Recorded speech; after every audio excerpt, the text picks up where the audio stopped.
All right, good evening, everyone. Welcome to the first meeting in July for the City of Long Beach. I'll ask the clerk to call off.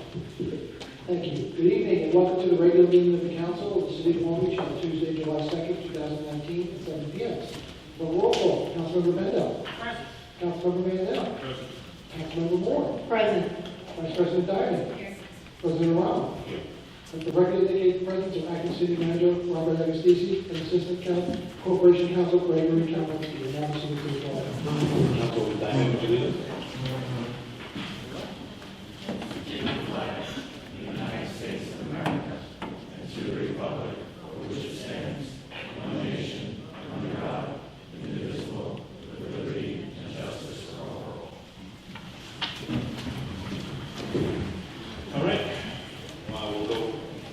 Start right in with the city manager's update.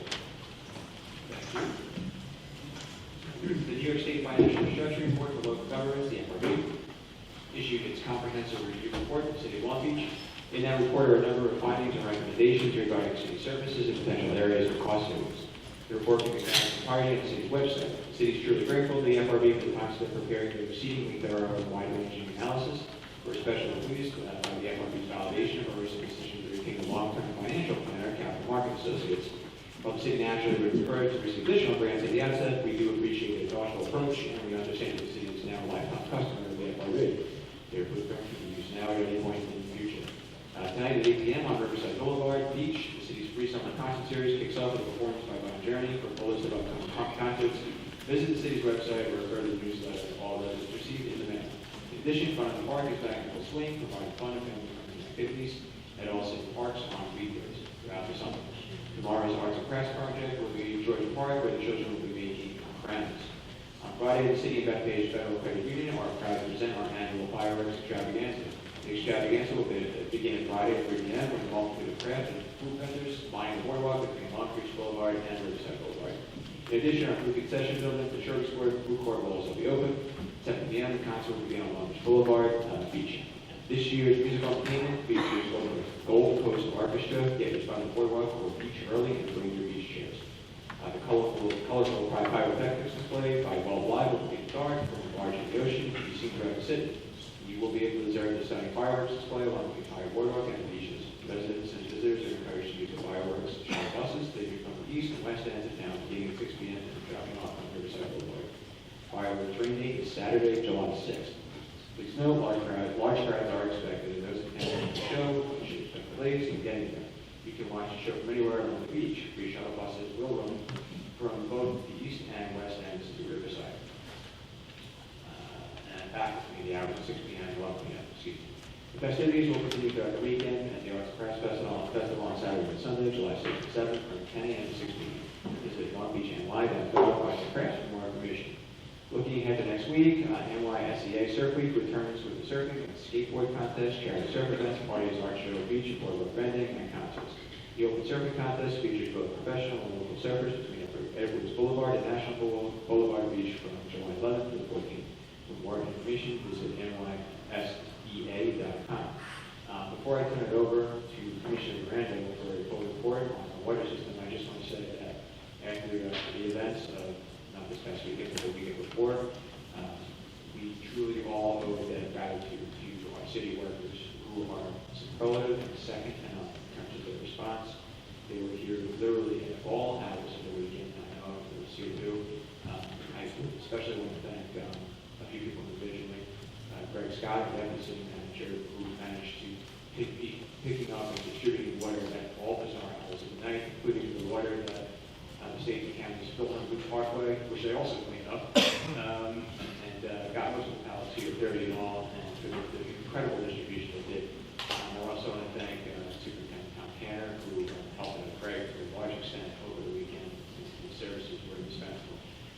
And it's amazing when you think about the fact that we were able to handle, a waterborne crisis and fight festival at the same time. I know municipalities could do one or the other. I don't know anybody who could do both. So that makes it special. And certainly we have a lot of work to do in determining what the source of the contamination was. And Commissioner Miranda will be speaking in a second, but I just want to commend our city workers. Without them, we'd be nowhere. Also, thank you, Commissioner Miranda, who was on Peru, who prepared extensive missives on our water quality and really helped to assuage a lot of people and soothe a lot of nerves in the midst of all that. In addition, I want to thank somebody who's with me, probably Gordon Pepper, who was managing our communication process. And as I think everybody can see, he did an absolutely tremendous job. So thank you to that crew. Now, Commissioner Miranda, I'll turn it over to you. Okay, thank you. This will be an expansion on some of the things that were already reported on the website.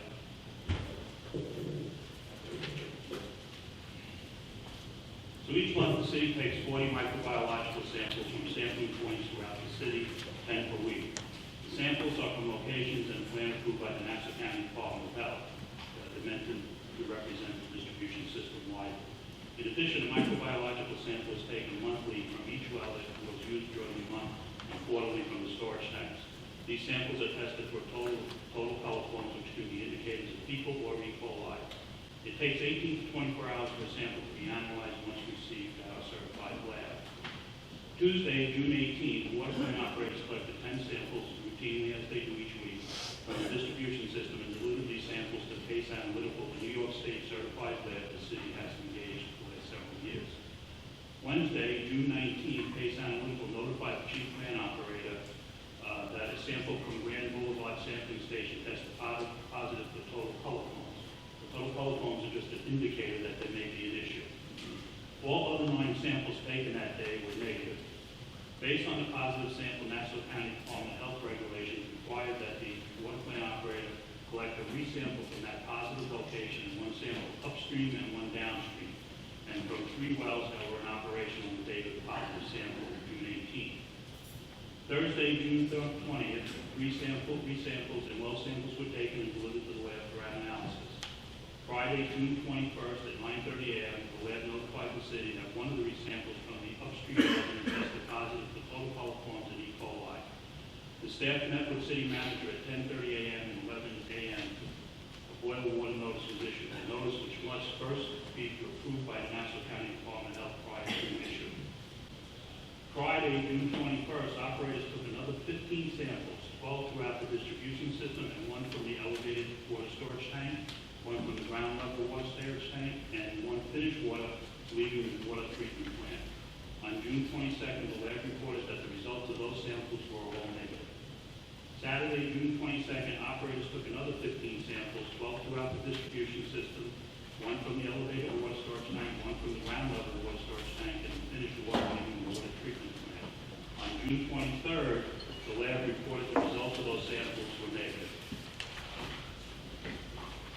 On Sunday, June 23rd, operators took another 15 samples, 12 throughout the distribution system, again 1 from the elevated storage tank, the ground level water storage tank, and the finished water leaving the water treatment plant. On June 24th, the results of those were negative. In addition to the city sampling on Friday, the 21st, the Nassau County Department of Health took 5 distribution samples.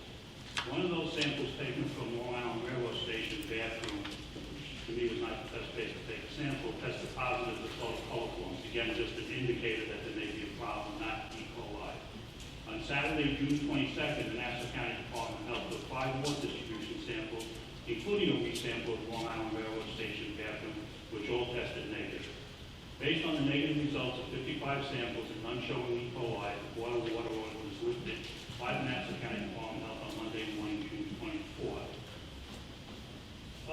actions taken during this event. At the direction of the Nassau County Department of Health, the chlorine residual leaving the Park Place water treatment plant was raised to 2 parts per million in order to maintain a 1.5 part per million chlorine residual in the distribution system.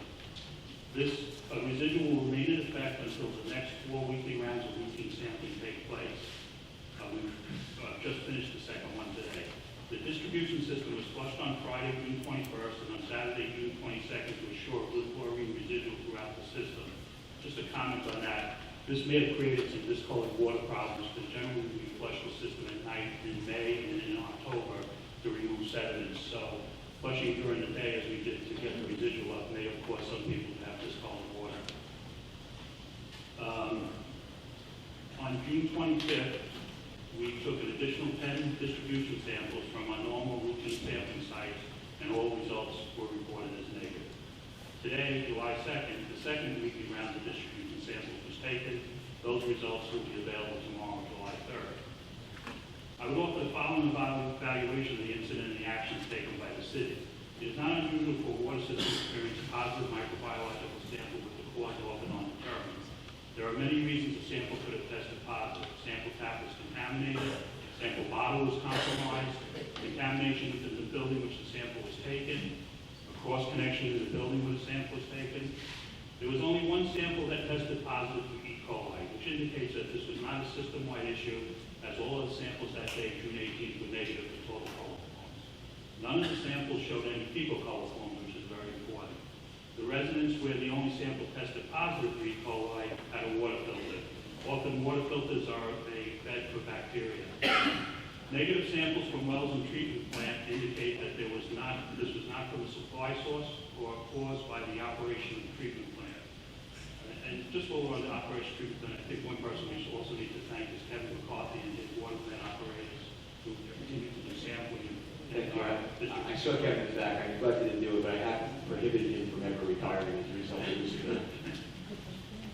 The city followed all Nassau County Department of Health regulations and procedures required to safeguard the public in a timely manner.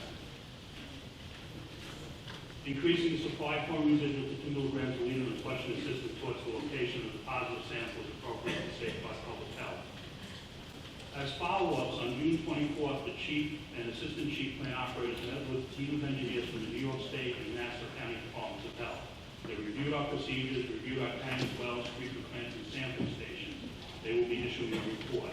The only verbal recommendation we got from that day was to convert our sampling stations from copper to stainless steel and raise them 48 inches. 5 of the stations we use are actual individual sample sites located in some of the malls, and 5 are from residents' homes. The chief plant operator, Kevin, is already working on those plans. The chief plant operator and I are preparing a level 2 assessment, which must be submitted to the Nassau County Department of Health.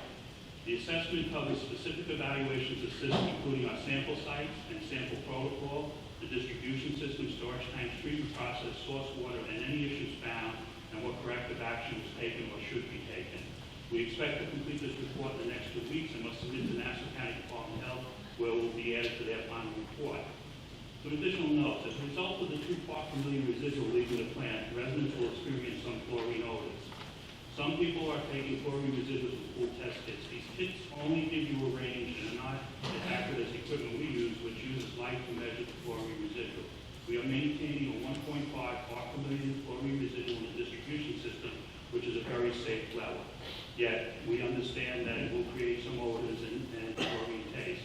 To offset any taste issues, you can place drinking water in a pitcher in the refrigerator and leave the caps loose. The chlorine will dissipate in a short period. Some residents are also using store-bought or Amazon-bought kits to test for E. coli. These kits are not accurate. There is a sampling protocol that requires you run the water from the sampling tap to flush stagnant water, shut the tap, plane the tap to sanitize, and run the water to the sample bottle. It's very easy to contaminate a sample bottle if not properly handled, and all our operators are licensed and trained on how to do sampling. Additionally, a certified lab must set up a culture and run that culture for a sample for 18 to 24 hours before they can confirm any type of total coliform, total coliforms, E. coli, or any fecal. Home water filters, particularly paper or carbon filters, if not changed on a regular basis, are a breeding ground for bacteria. Be sure you change your filters when they start to show pressure drops in your faucets and sinks. Don't forget today, too, that many refrigerator water dispensers also have water filters that should be changed on a regular basis. Additionally, a resident reported that her child had been diagnosed with E. coli, and on Sunday, June 23rd, the chief plant operator and an operator went to the resident's house, took a pH and chlorine reading, showing that there was a chlorine residual. If you have a chlorine residual, the chances of having any bacteria are very slim. They also took a bacteriological sample at that time, delivered the sample to the lab, and on Monday confirmed with the resident that the sample was negative for total coliform E. coli. Thank you. Okay. Thank you, Commissioner Miranda. I appreciate that thorough report. I'm sure there'll be some more questions later. But now we'll go to the agenda. Okay. First item on the calendar is a resolution authorizing the acting city manager to enter into a pole attachment license agreement with National Grid USA Service Company for their storm hardening project. This item is for the City Council to permit National Grid to utilize small cell technology, which is the next step in wireless technology, in order to eventually install sensors at residences at National Grid's cost and expense, which would detect flooding. And when flood occurs, it would send a signal utilizing the small cell technology, which would then shut off the natural gas to that specific residence and preserve gas service to the rest of the city. So the result is you confine the effect of flooding on natural gas to just very specific areas in the city and avoid a complete shutdown, which could take weeks to recover. But I've invited some folks from National Grid. This is Ben and Mohammed, who are here to fill in the gap of everything I said and to give a more formal presentation, a brief formal presentation, to be able to answer any questions the council or the residents may have in this very important project. Thank you very much. Good evening. Just state your name and address for the record. Sure, good evening. My name is Ben Wiesel. I'm an attorney for National Grid. This is Mohammed Tabra, also from National Grid, with an address of 175 East Old Country Road, Hicksville. As Greg mentioned, I'm going to give a brief presentation. We're available to answer any questions that either the council might have or the members of the public might have. So again, we're here to discuss National Grid's proposed storm hardening project, recently approved by the New York State Public Service Commission, that will be starting shortly in the flood-prone areas in New York City and across Long Island, including in Long Beach. National Grid currently provides natural gas service to over 9,500 homes and businesses in Long Beach. Each of those blue dots is an individual home and business, so it's essentially the entire city. As I'm sure you're aware, these homes, businesses, and their associated gas services are all located within FEMA-designated flood zones. As this city and its residents are also well aware, during Superstorm Sandy and Hurricane Irene, storm surges and flooding that result from extreme weather can cause extreme damage to these gas services. When water gets into the gas distribution system, it can cause immediate life-threatening safety risks to customers and their homes, large-scale gas service shutdowns, and a long restoration process. Our storm hardening project tackles all these issues, but most importantly, reduces the risk to public safety. The project involves two primary scopes of work, as Greg mentioned. The first is installing an automatic gas service shut-off valve on each gas service prone to flooding, which we anticipate starting in November of this year. And the second is installing a fixed network router on utility and streetlight poles to allow for remote operation and monitoring of the shut-off valves. So specifically tonight, we're asking the City Council to approve a license agreement allowing National Grid to install these routers on 11 of the city's streetlights. Just very briefly, I can explain the benefits of the project by comparing what would happen if the Sandy Light event occurred tomorrow under existing conditions, and what would happen after the completion of the project. So the first is if we needed to shut off gas in anticipation of the storm, entire neighborhoods could lose their gas service currently. After completion of this project, each customer's gas service will only be shut off if their own gas service experiences flood. Essentially a house-by-house shutdown. So it's my understanding that during Hurricane Sandy, in some areas, one side of the street experienced flooding, the other side experienced no flooding. So instead of shutting off the gas to the entire neighborhood, it would only be the houses that experienced flooding. The second is the gas can continue to flow into homes with damaged equipment and or extinguish pilot lights causing a potential catastrophic incident. After the completion of the project, the gas valve will automatically shut, so no additional gas will flow if flooding is detected. The third benefit is, the third possible issue with the same like event occurred tomorrow on the current system. If the gas main is pressurized, water could flow in and cause corrosion to the pipes. It has been years since Sandy, as I'm sure many residents know, we still are having issues with seawater corrosion in our pipes. After this project, this will no longer be a problem. We currently have no way of knowing the location and number of customers who have lost gas service, or customers call to let us know. Now we'll know within seconds. We'll have an accurate count and location of customers impacted by flooding, which will lead to timely restoration, repairs, and second to last is during extreme weather conditions, gaining access to each home can be extremely difficult. For example, trees can be down or the storm can still be raging in unsafe conditions. Could prevent National Grid from actually going to people's houses. This project will allow us to turn off gas from our headquarters if necessary. And finally, this is not a storm-related benefit, but if there are gas order complaints, it typically takes between 15 and 20 minutes for a technician to travel to your house to shut off the service. And now we can immediately respond to gas order complaints and service and turn off from our office. So I'd just like to submit 3 letters of the record. National Grid has been in contact with Mr. Moreno, for a while, and back in December, he sent us a letter in support of our project on behalf of the council. The second is a letter of support from the West End Neighbors Civic Association, who we appeared before. The third is a letter from the Northeast Bay and Canal Pacific Association, also recommending that the city approve the project. And finally, a letter from Denise Ford, also in support of this project. Thank you very much. We're available for any questions. I just have one question about the small cell service. Is there any potential for that to be leased out for any other usage? Absolutely not. I believe that pretty sure that the existing license agreement prohibits that from happening. We specifically restricted National Grid from subleasing to any wireless entities whatsoever. This is strictly to serve National Grid utility service. That's it. Anyone else from the council? I'm just curious, will there be any additional funds available, I guess at this point, to assist us in this effort? Will we just have to come up, you stated that there were 11 streetlights that would have to be utilized. So is there any way in which National Grid is going to assist us in the process, or we will have to come up with all of the money for this project? So the cost of the project is being funded by National Grid ratepayers. The New York State Public Service Commission approved the project, and therefore every single ratepayer in New York State is paying for this project, a very small amount. The city, pursuant to federal law, the FCC wireless ordinance, is required to pay a small fee, a $500 upfront fee, and then $270 per year per pole. So that's what we get paid for leasing the poles. That's the maximum limits of the FCC order, which National Grid has agreed to pay. So we're paying the city to use the city's property. Thank you for clarification. Sure. I just have a question. What's the time frame? Is there any disruption in service? And how long will this take?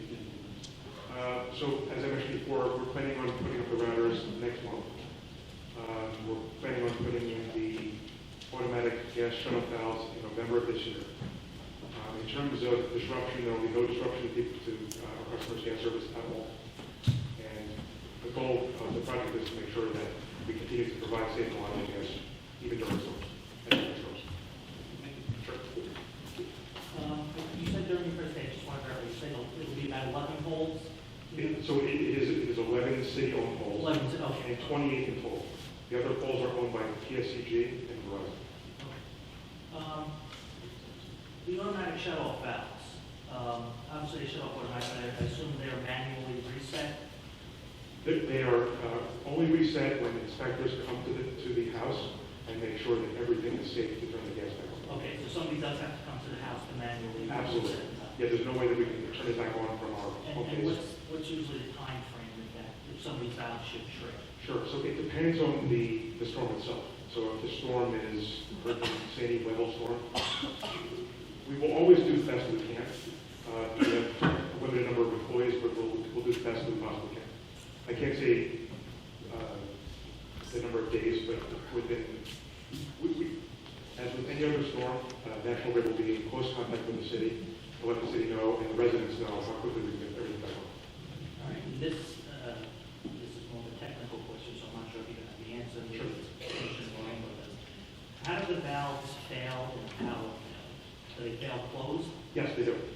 Okay, so if there's a power failure or there's a transfer of a load center, so there's a momentary power interruption, which we actually have fairly often here in Long Beach, those valves will trip closed. No. So the only way that it'll trip closed is if there is a failure with the valve itself, which is, if that happens, we'll receive a signal back at our home base and we'll go and inspect. Okay, so they won't close in a power failure. So in a power failure, it will not impact the valves at all because the valves are powered by batteries that have a 20-year life.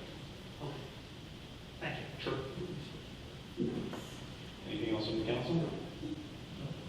Any comment from the public? Ms. Abelson? Please come up to the mic.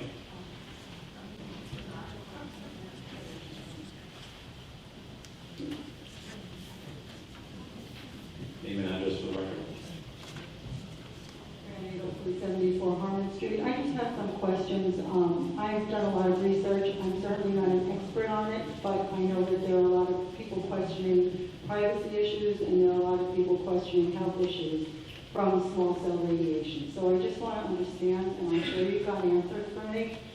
I'm sure you can speak to it, but there's actually a bill currently in the New York State Senate over privacy issues with small cells. These small cells, and there's also a lot going on in Huntington, and certain other states are looking into health implications. So I'm just bringing that out as something that I would appreciate that would also be looked into when you're talking about, passing this resolution or not. Okay. Can you speak to health and safety in small cells? Sure. So regarding health and safety, the routers are very similar to the routers that people have in their homes to provide them with Wi-Fi service. It's essentially the same thing. The routers are in full compliance with all FCC regulations, and in terms of percentage, it's below 1% of the FCC's limitations on RF. And in terms of privacy, the sole purpose of this is public safety. We're not going to sell anyone's information, we're not gathering anyone's information. The whole purpose is to provide safety and community service for existing customers, not any additional revenue from this project. Thank you. Anyone else? I see a hand in the back.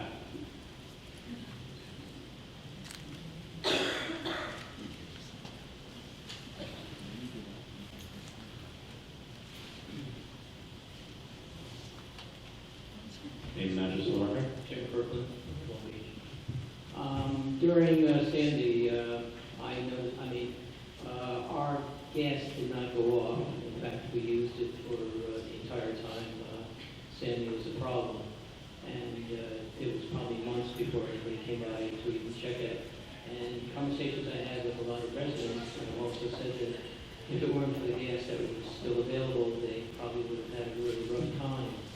So my question is, does it make sense to impact what could be tens of thousands of people for the small percentage of homes that might be impacted by a faulty valve?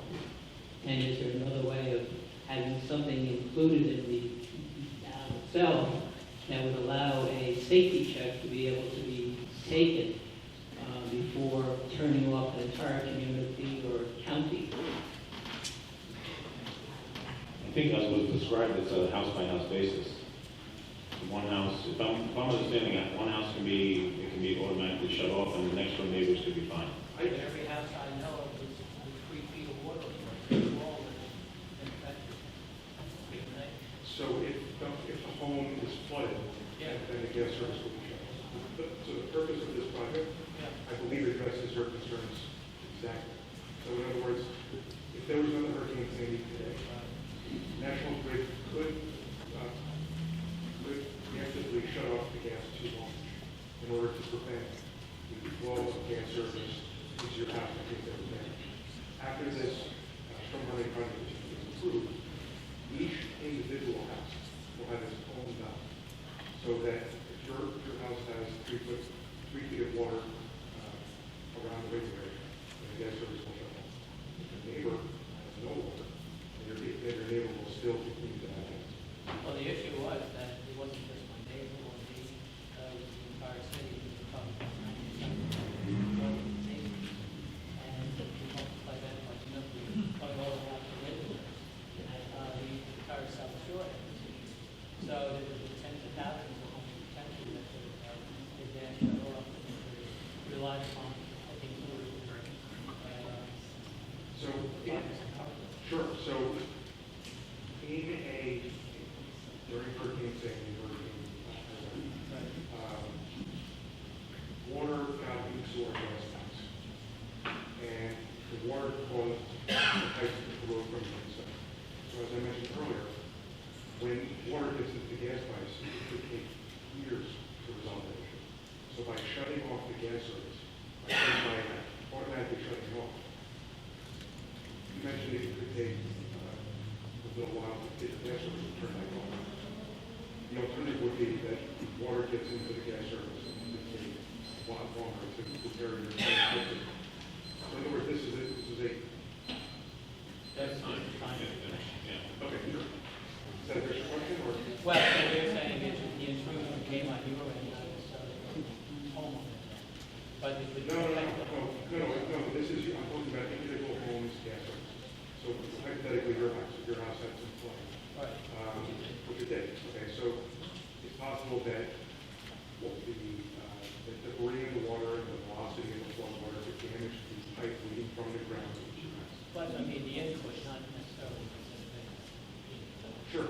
Well, and the regulators are outside, and they're about a foot above the ground, so there's a foot or less of water that's where the pipe is.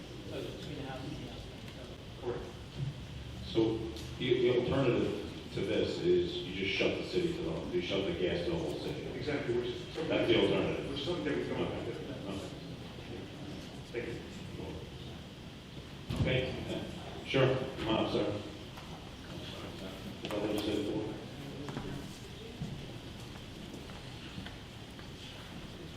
Name and address for the record? Roy Lester, Long Beach. I wasn't sure. How many poles were we talking about? 28 poles. So you won't have a pole right now outside your door. You might be blocks away, correct? They have a radius, sure. There are 9,500 homes in Long Beach that have gas service. So they're strategically, So what's their longest distance? here's a map.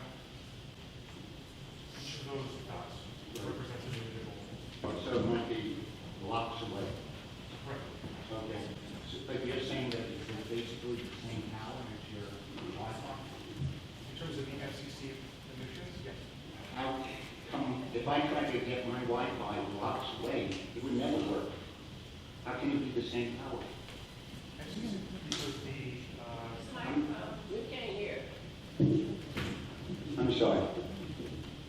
I just was asking, the router might be blocks away, and they say it's the same power as your Wi-Fi.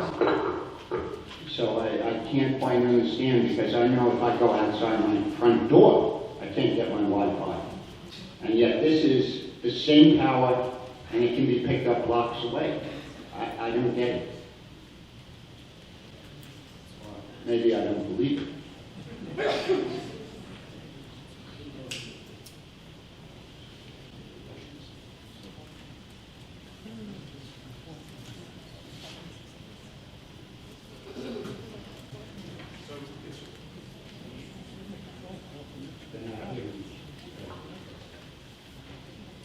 Hello? So the valves send signals to the routers. Right, I understand that, blocks away. Right, so that takes a lot more power than your Wi-Fi at home, because your Wi-Fi can't send signals blocks away. And that's what Fran was talking about, when we were talking about this radiation, this also endocrine stress. And that's the thing that they're worried about. And you're saying, though, that you're telling people it's the same thing as your Wi-Fi, and yet goes blocks away. So it's a similar technology to your Wi-Fi. Okay, And it's, it does an X-ray, microwave. so it's the same exact technology on the router that you have. But it's much more powerful. The router, no, the valve sends signals to the router. So in other words, it goes through your Wi-Fi? No, It sends it to a router blocks away, right? the And valve, router blocks away. the valve sends signals to a router that's a few blocks away. Right, so that requires a lot more radio strength than your regular Wi-Fi. So I can't tell you what the RF emission from the That's Wi-Fi. fair. That's fair. Okay, it just, I couldn't understand that. I couldn't Sure. understand how it could be the same as your Wi-Fi, and yet it could go blocks away. So what I can tell you is that the RF emissions are less than 1% of what the FCC allows. They used to allow signals too. So the FCC has deemed that this to be safe. We can submit studies to the board if that's a question that comes up. Listen, that was what Ms. Anderson was worried about. You know, people are concerned about these radio signals coming out of their house, where they don't even have a choice. They don't have a choice. The company tells you, put it in. That's the concern. Okay, anyone? Yes, legislative board.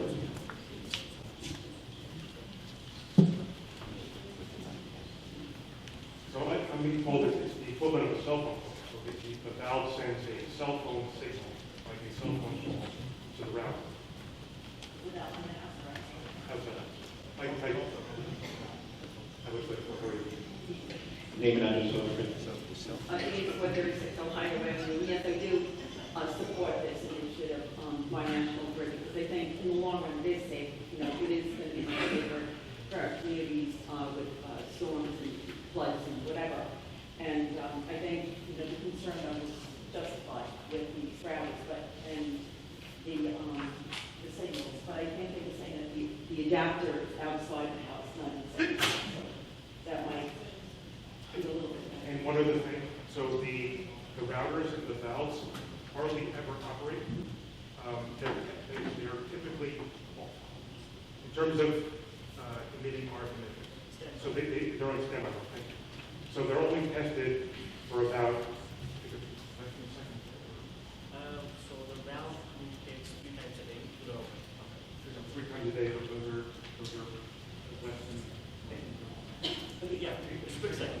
split second a day. I only have 3 minutes. Oh, sure. I'm sorry, then you get more than 3, I don't know. But yes, but one of the issues that I did bring up when it was first brought to my, when you came to my office to show me this, and we were at the canal, actually, Canal Civic. And I know that with the shut-off of gas, and my concern, which I brought up, and I'm hoping that maybe you can address tonight, is the fact that many of our residents raise their homes, and they put in generators, so that if they lose power, they will still be able to generate some sort of power with these backup generators. And while some may use diesel, some of them, I believe, may have gas hookups. So my concern would be that if their house does get more than 12 inches of water, and then everything's going to be shut off, the whole point of spending thousands of dollars for a backup generator is now void. So have you looked at that, and what solution are you going to have for people in that situation?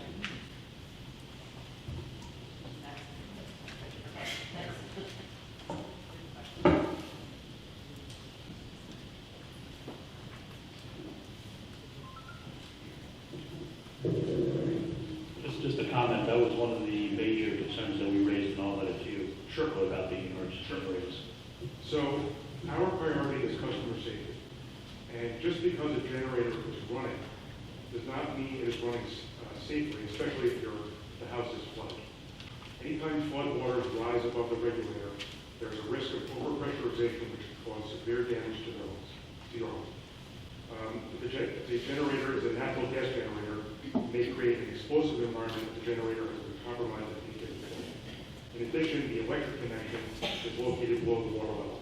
So if I were a resident of Long Beach and I was operating a natural gas generator, I personally would be concerned about the possibility that the the gas generator and the electrical connection could be compromised by the water. Can the regulator be lifted? Because, I mean, I have an elevated home, and the gas and everything is still down on the floor. So if the regulator is lifted, then the pipe is lifted also. And then the whole purpose of our pipe being low to the ground is to minimize the amount of gas pipe that's above ground for protection purposes. So during a flood, as I said before, the velocity of the flood water and debris can cause potential impacts and intrusion of the pipe. And that defeats the whole purpose of the project. Okay. Gotcha. Okay. And believe me, we understand the concerns of the people who bought generators. And hopefully the flood waters won't be in the area where your home is located. God willing. Any more questions from the public? Council? No? Okay. Seeing no hands, next item. Item 2 is resolution authorizing the acting city manager to enter into an agreement for the operation of the Boardwalk concession at National Boulevard. Thank you, Ben. Thank you. Concession, yes. All right. We got a number of responses to the National Boulevard concession, which we are anticipating. Sorry, can everyone hear me? We got a number of responses to the National Boulevard concession, which will be vacant after November 30th of this year. In the resolution, we have the essential terms that were proposed by the various proposers, which is the type of product they're offering, the name of their business, as well as the annual rent that they're proposing. A committee was formed, a selection committee was formed to evaluate the proposals according to 4 criteria that were delineated in the RFP, which is diversity of food, quality of food, local preference, and price response. So the council has materials which indicate that the highest total score was Marble frozen dairy. The council is free to go along with the committee's recommendation, or alternatively, the council would like to select another vendor. My advice would be to take the scoring sheet that the committee used, which is issued according to the specifications in the RFP, and score it, and whoever gets the highest score will, be who the council can award to. Traditionally, though, the awards have gone to the selection committee's choice. The selection committee was composed of our purchasing agent, our tax assessor, our city clerk, and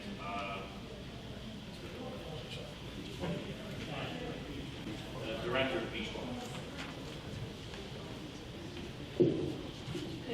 Just a question about procedure. I know that in times past, the council had the opportunity to speak with the finalists. Was there a reason why the finalists were not presented to us this time? We did have the opportunity to do that and to actually have a conversation. We received a presentation, and we were able to vet some of the information as a group before coming forward with the resolution. If the council would like to do that, the council is free to do that. Traditionally, though, in the RFP awards, the selection committee does make these recommendations and scores the vendors accordingly. But Yes, like and that's what happened before. It's just that there were finalists, and we had the opportunity to interact with the finalists based on the committee's recommendation. Right, and the council is free to do that.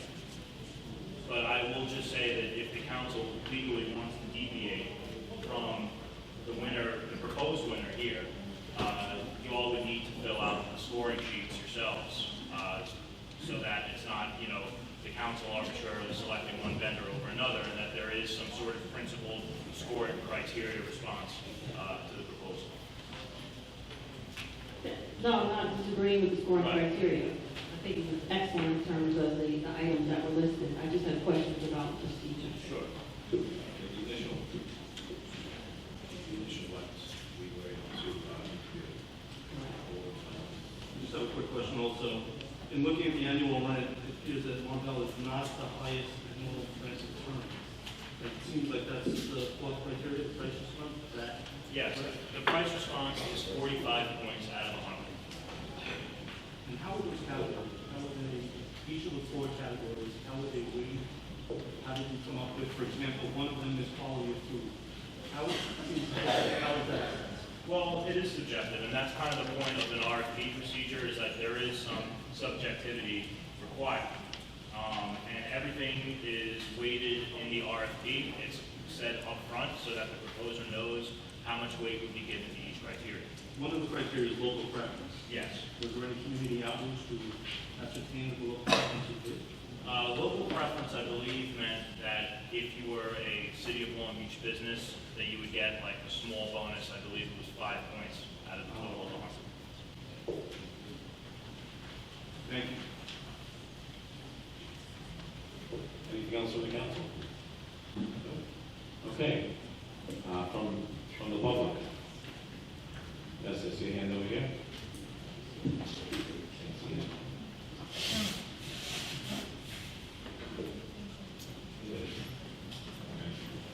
Name and address for the record.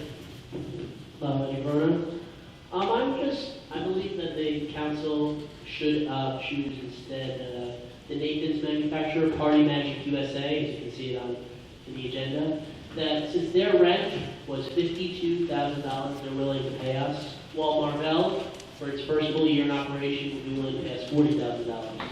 I think in terms of the financial situation the city's in, we need every $10,000, $12,000 we can find. And I just think that it would be more fiscally responsible and smart of us to choose Party Magic USA since of their higher rent. So, thank you. Thank you. See a hand back there. Just a quick question of the next person that's coming up. The Marvell declining or increasing rents over a period of 6 years, were all the figures included here for a 6-year period? Yes, I believe the intent was that the new person would come into National, finish the 6 years, and that way all the concessions could be rebid at once. Okay, so these are rents that are set for 6 years? Yes. Okay. And before Sandra, just a quick question. This isn't something that comes back until December, because the old tenant will first have to vacate. Yes, we anticipate the tenant will be vacated on November 30th, according to settlement agreement that we have. So it's not time of the essence we have agreement. Yes, I believe providing the vendors as much time as possible for planning purposes, even if they can't get into the unit, would be preferable, but yes, it's not time is of the essence. Hi, name and address for the record. Sam Pinto, Long Beach. Just to agree with those past two sentiments, it seems to me that the council would like to do maybe a little more diligence on this, considering it's also a 6-year contract, which is longer than everyone in the council's term. So I would recommend that the council takes a motion to table this so they can reconsider as a group to get their best response to approve this. So my recommendation is to table this for 2 weeks. The ice cream doesn't get sold until summer again anyway, so they'll have ample time. And I am a big fan of Marvell, but I do think that the council isn't deserving of having more time to consider this. Thank you. Okay, thank you. Anyone else care to speak? Sure.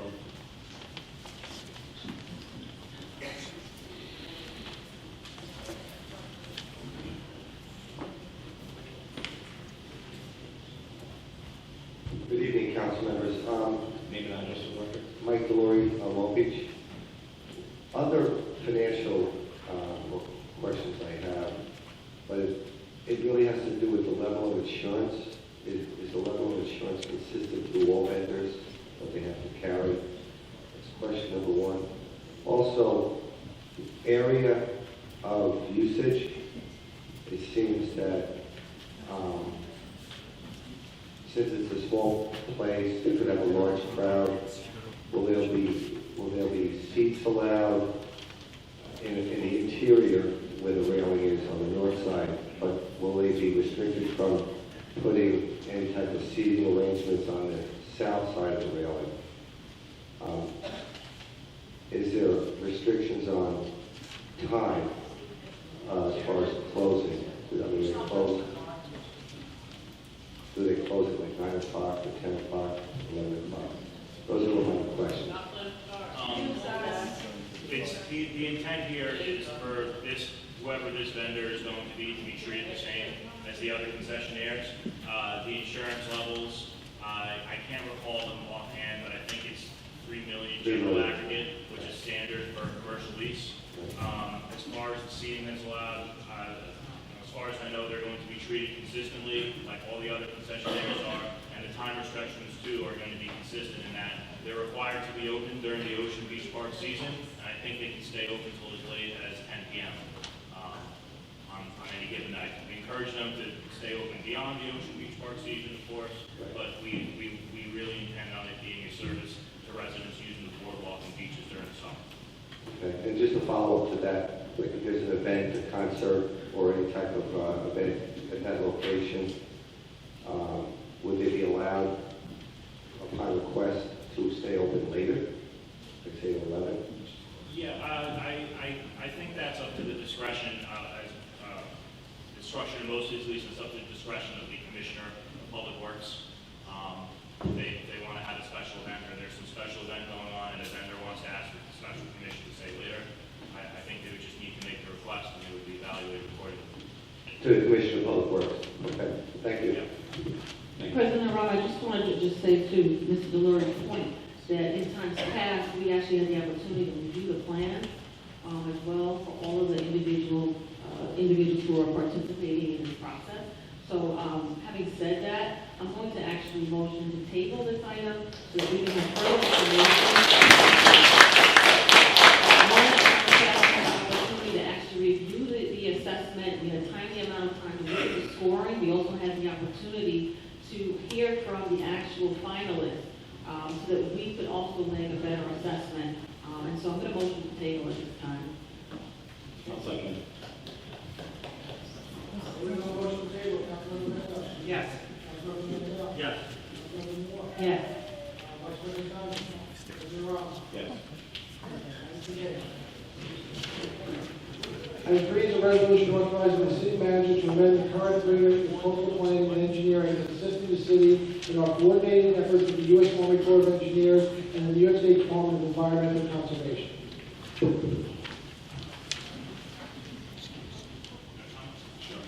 Okay, we're asking to extend the contract with Coastal Planning and Engineering, who have been our advisors on the Army Corps project through the drawing process and through the standard punishment project. There are several additional permits that we are going to need to apply for the lifeguard headquarters and the 2 bathrooms in New York and Neptune to get an exemption to lower those at the same height as the crossover. Also, we will be asking them to do a coastal area hazard permit for us for access to the bathrooms at National to open up more bathrooms on the beach with the new crossovers. That beach has become a little difficult, that bathroom has become a little difficult to get to, and it's got numerous bathrooms in it, so it's actually the bathroom that we need down there. Also, we are looking at changing the sand fencing or sand screening that the Army Corps put in. We have budgeted for that in the capital plan. That's also going to need a sea permit or coastal road and hazard area permit. And their services have been very helpful to this, and they will be helping us finalize our report to the Army Corps and our exceptions to the completed project. Okay, thank you, Commissioner. Any questions from the council? Any questions from the public? I see one hand in the back.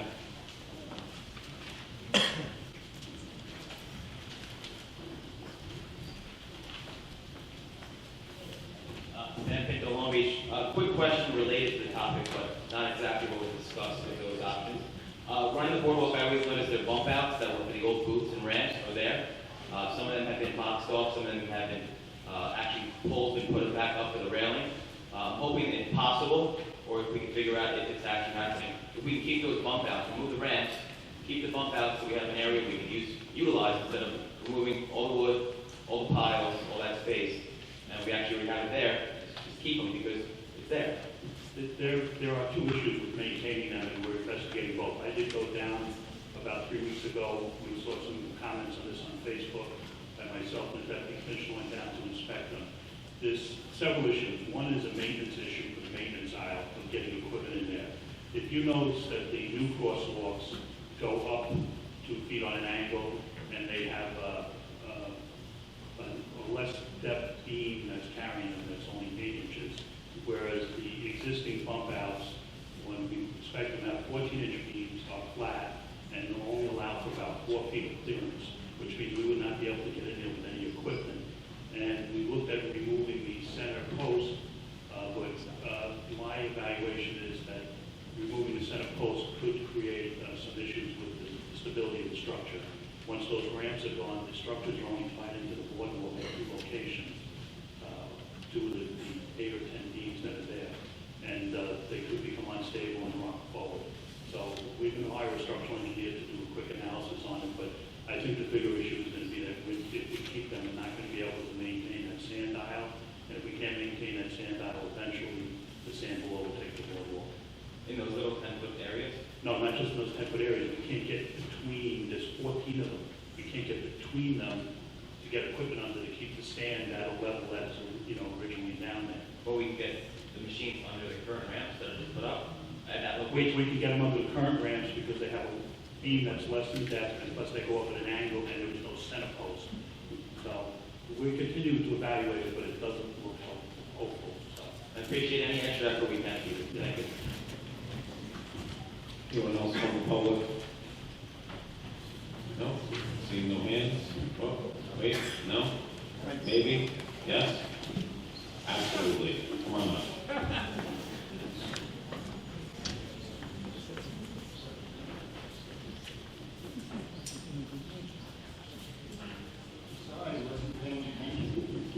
You know you're coming up, just come on. And I do have to say, we got 10 bids last time. I criticize you guys all the time. 10 bids was great. I'm not saying anything else besides that, but you did good. Just a question on this resolution.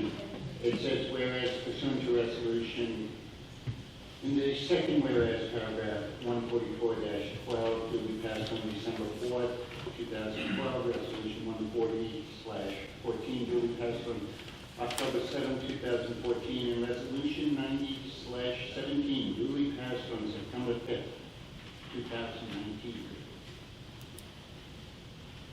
How do you do it?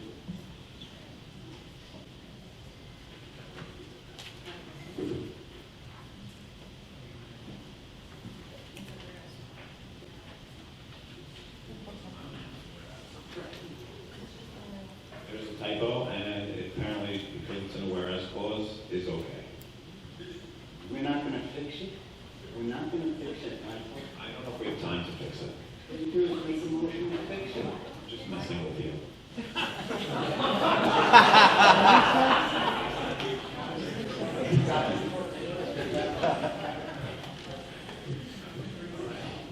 Fix it? Come on. All motion to change September 5th, 2019 to September 5th, 2017.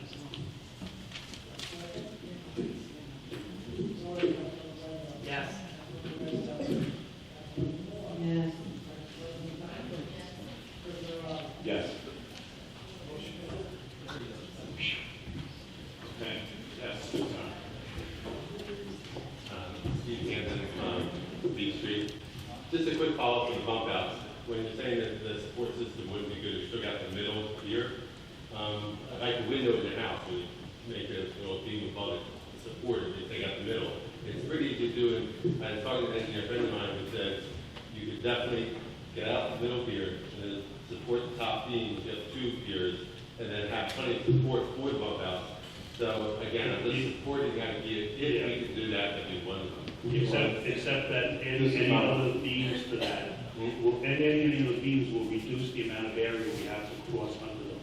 The problem is we can't get mechanical equipment in there to clean the sand aisle. Sand will keep filling in an aisle. No, I'm here, I apologize. I do understand that, but the distance between the 2 far ends is the same as the ones that were built. So here in the middle, you used to have the same distance as the other ones that are new. So I think it's pretty good. Again, I'm sure you're looking at the angles. If we can do anything to get it, keep it, that'd be great. Those are very valuable to a lot of people who love to have a resting spot, maybe a shaded spot, a couple of expansions to the boardwalk that's free. I think that everyone would be in agreement that we want to. If it's possible. Yep. Thank you so much. Yep. Anyone, but not on the bump outs, related to this item here. Yes. You come on up next. Carissa Nash, Long Beach. Where are the showers? There are no beach showers anywhere. The showers at Pacific are gone. The bathroom's been renovated, but there's no plumbing there for the showers to be replaced.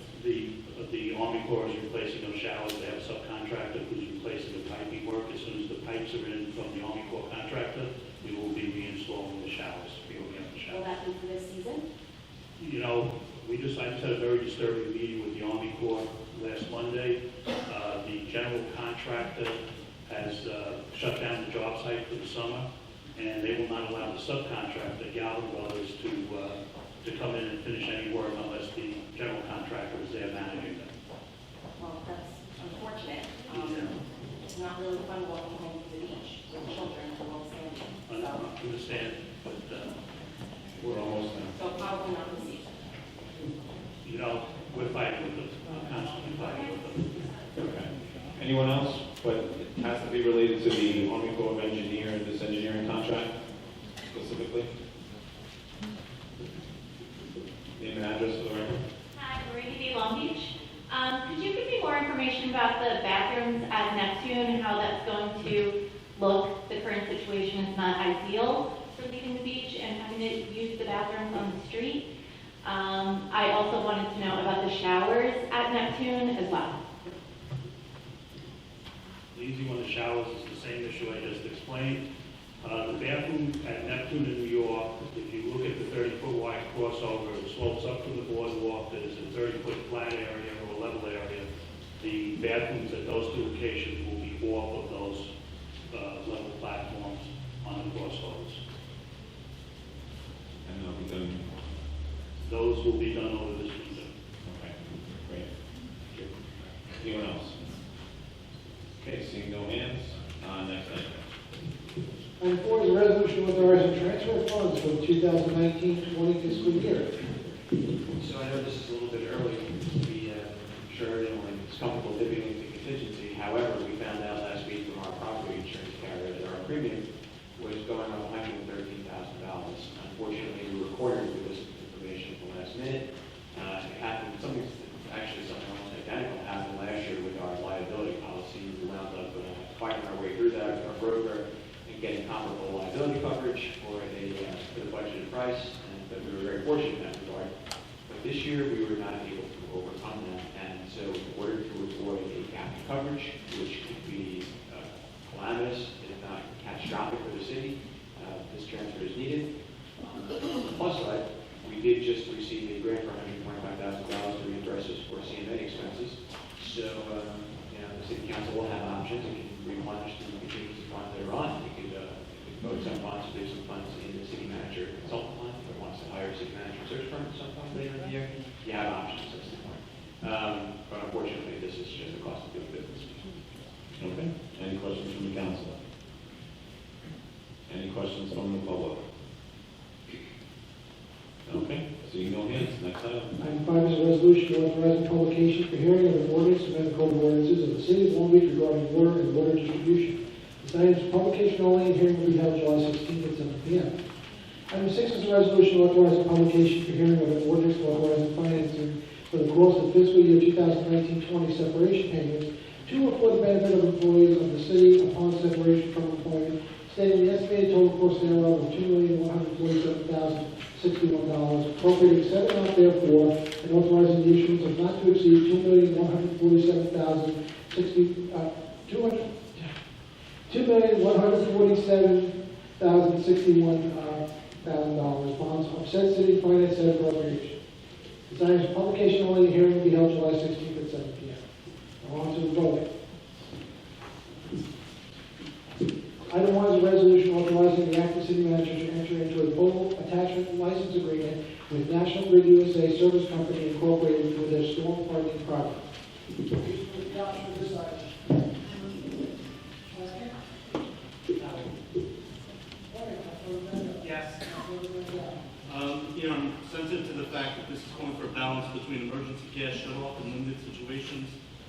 possible radiation output.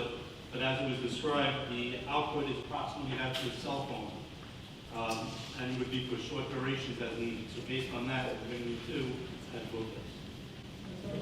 Okay, also, I'm very concerned about the health and safety issues. Therefore, I would like to recommend that National Grid would create some kind of educational pamphlet and/or some kind of public hearing, some kind of educational session so that the residents will have further information and that they will also present further documentation to address the health concern with respect to the cells and the amount of radiation that's being emitted. With that, I vote yes. Yes. While I do support this project, due to the leasing agreement with some of the pole attachments and my current employer, and an abundance of caution, I'm going to abstain. And two is the table. Item 3 is a resolution authorizing the city manager to amend the current agreement with Coastal Planning and Engineering and assisting the city in our coordinated efforts with the U.S. Army Corps of Engineers and the New York State Department of Environmental Conservation.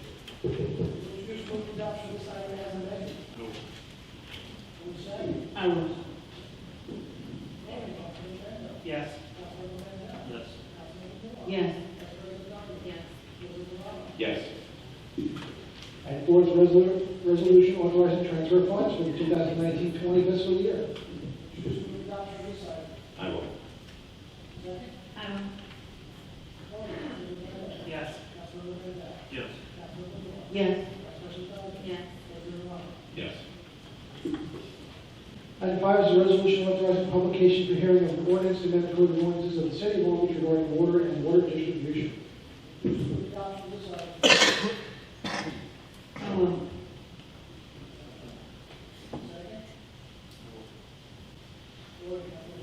Yes. Yes. Yes. Yes. Yes. Finally, item 6, resolution authorizing publication for hearing of an ordinance authorizing financing for the cost of fiscal year 2019-20 separation payments to or for the benefit of employees of the city upon separation from employment, stating the estimated total cost thereof is $2,147,061, appropriating said amount therefore, and authorizing the issuance of not to exceed $2,147,061 bonds of said city to finance said appropriation.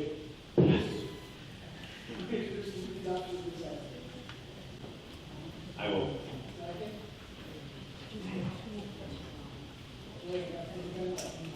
I just want to lay out some expectations on this.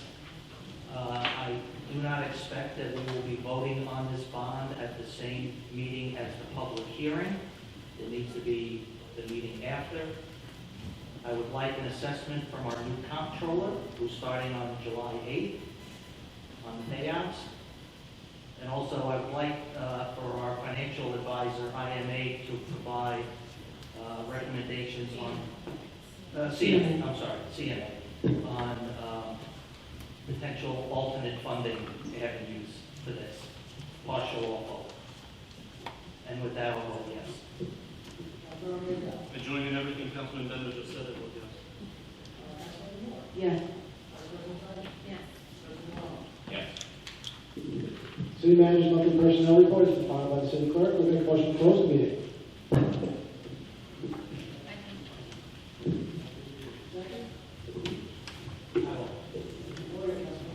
Yes.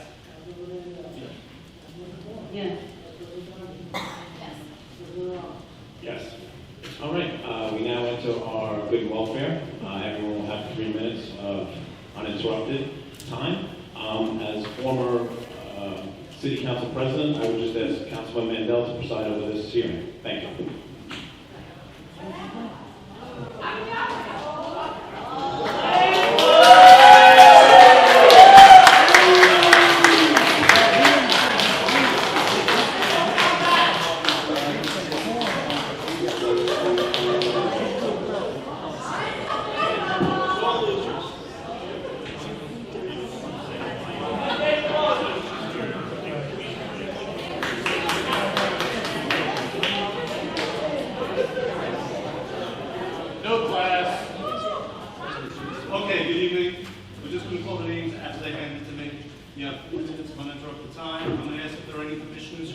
tonight, if they can answer any of the questions. Other people may have similar questions. I assume one of the issues is going to be the E. coli issue. I'm going to ask the commissioner to stay around so we can get some answers and maybe have some other questions. First one, I apologize if I mispronounce any names. Deborah Cantino.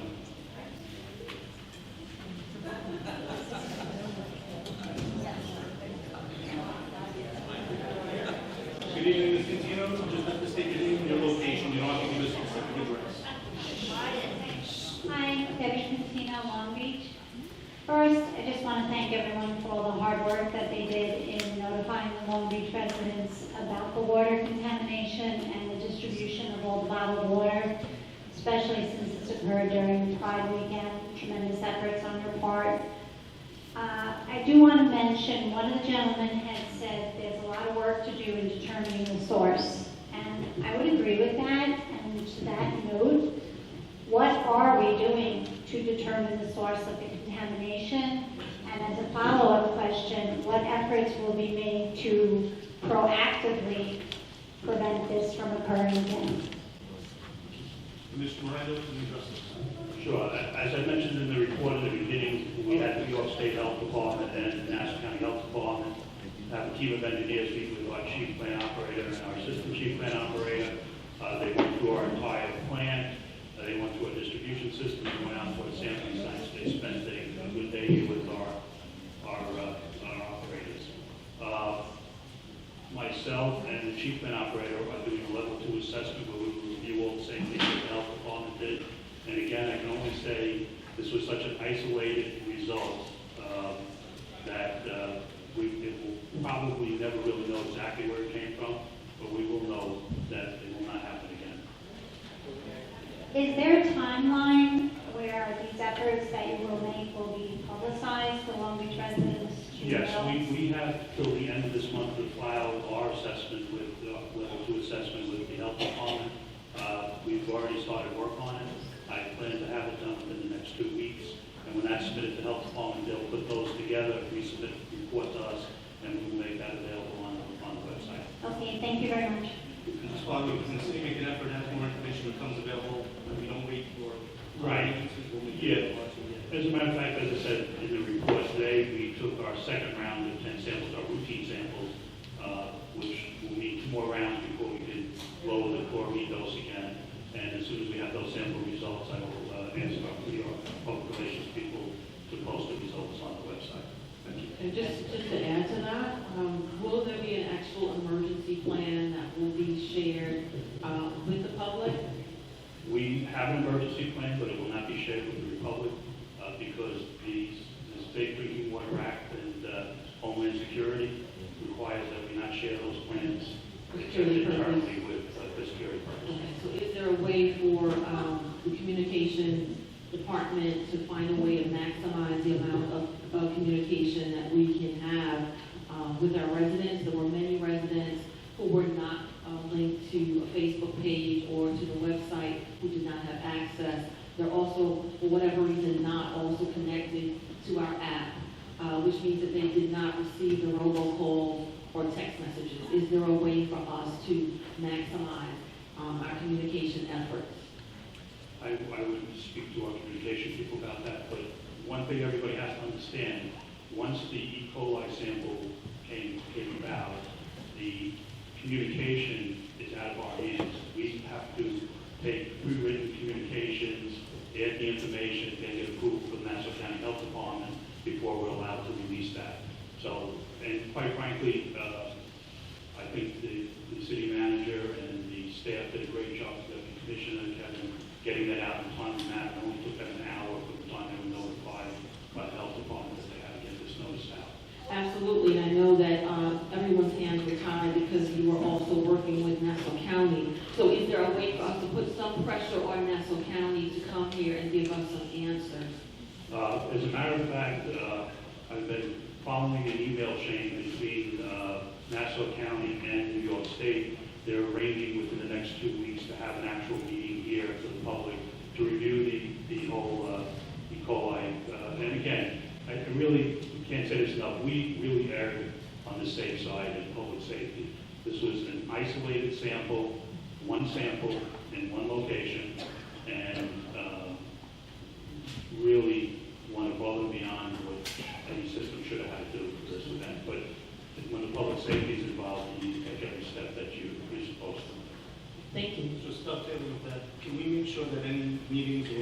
seminars that are presented are done after work hours, so that we They're working on, they're trying to get the health commissioner from both the state and Nassau County on the night they can both agree on. I'm going to say that's out of our hands as other agencies, but we can lobby for that as well.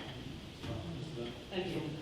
And just for the applications, I see some new faces in the room tonight that people may be here over this water issue that may not know. Commissioner Miranda was probably one of the, if not the foremost expert on water on Long Island. So we're in very good hands with this. Nora Egan? Okay. John Ashby?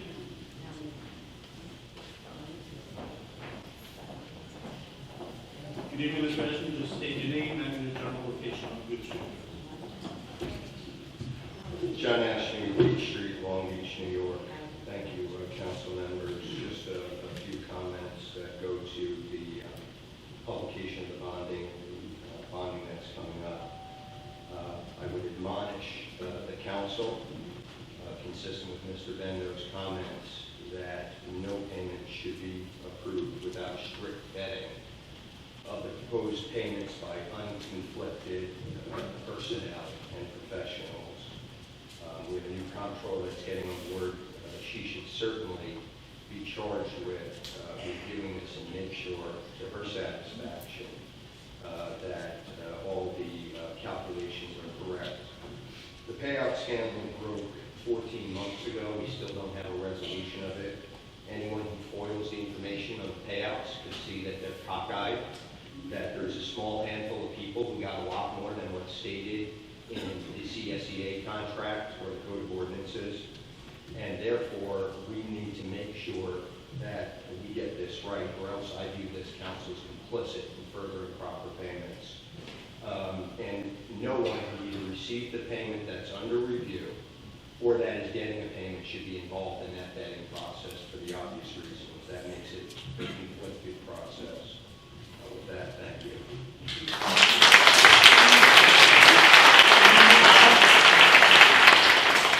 Amy Potter?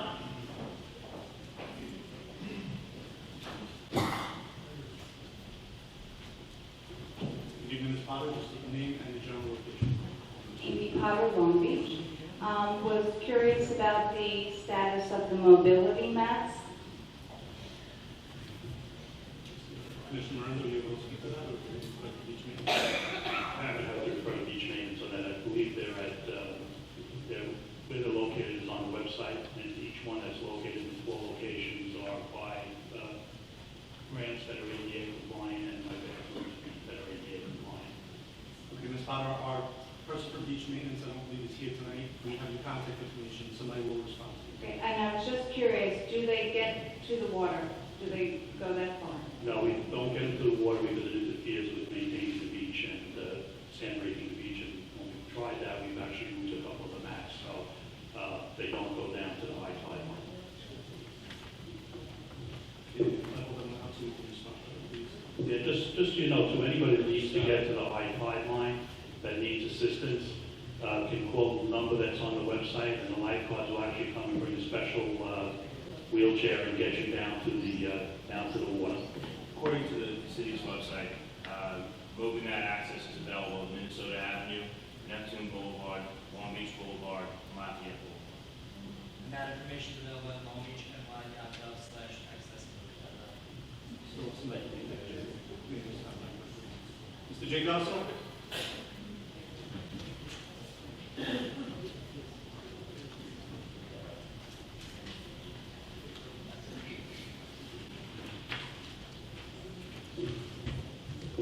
Good evening, Jay Gosso. I would remind you to not interrupt me during my 3 minutes. The city's attempt, or at least its acquiescence, in moving certain exempt titles into the ranks of union projected jobs, protected jobs, needs to cease. Beyond taking care of certain people that are loyal to this regime, there is no reason for the city to take this action or to lay down and not resist it. Positions that are being sought to be removed from the exempt class are policy-making positions that demand political loyalty or at least a shared point of view with the administration. administration. Accordingly, these positions should remain exempt so that the persons occupying them can be chosen by the administration in place at any given time. Moreover, the time of this effort is a blatant attempt to thwart the will of the people. You guys saw the writing on the wall. You knew the jig was up. You knew your days were numbered. I'm sure that prompted the city's idea about moving certain people out from exempt positions into union protected positions. Now, I'm also sure you guys will try to paint this as some sort of a pro-union move. But the fact that 3 out of the 4 city unions are working without a contract, one since 2010, speaks volumes about the administration's true regard for its unionized workers and unions in general. Likewise, any argument that unionizing these positions will stabilize city government assumes that stabilization is a desirable goal. Given the direction of our city, which could best be described as a downward spiral, the last thing we need is to wed ourselves to those that are responsible for putting the city on a downward trajectory. In short, there is no benefit to the city or its residents by allowing these workers to be reclassified in this manner. Ask the council to direct the city manager to take all steps available to him or her, whatever the case may be at that time, to prevent, I should say, the reclassification of these or any exempt positions.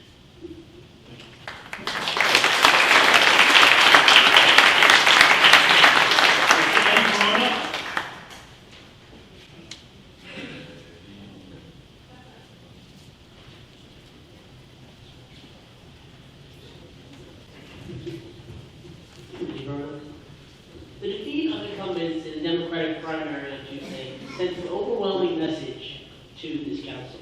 The voters rejected the politics of tricks, hiring friends and political allies. In fact, everything this administration stands for was rejected, which is why Councilmembers Bendo, Moore, and Mandel sent a letter to Acting City Manager Agostisi that required the status quo of staffing to be maintained, and staffing changes must be approved by the council. Mr. Agostisi, are you going to text me?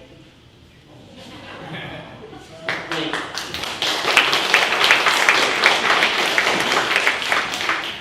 Yet according to Newsday, Mr. Agostisi said he does not feel comfortable following this order. If Mr. Agostisi wants to ignore this council, and by extension the voters, he should either resign or be fired.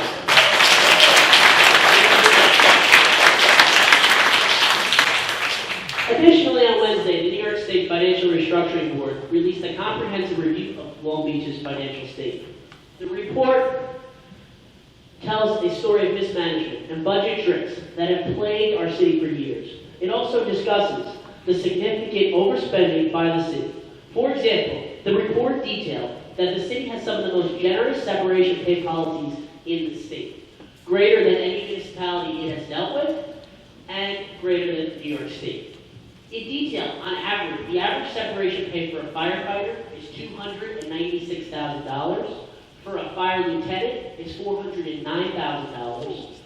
For a police officer, it's $316,000. And a police sergeant is $619,000. This separation pay issue is pressing, and the council, well, those who stayed, need to work with our unions, partners, to find reform in these excess payouts.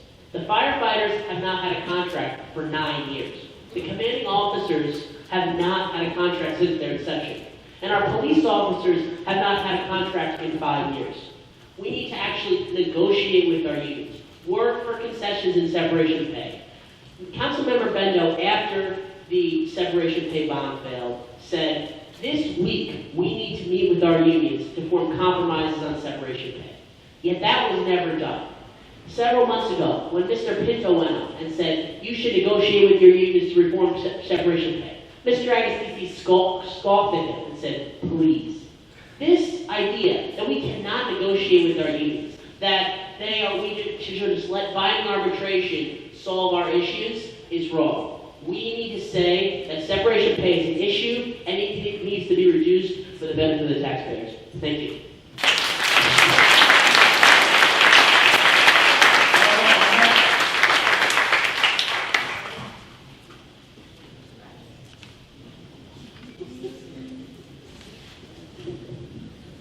Oh, I'd like to thank everyone for coming today. I know it's been a pressing issue with the water, but I'd like to get to two topics first and foremost before I can actually speak about this.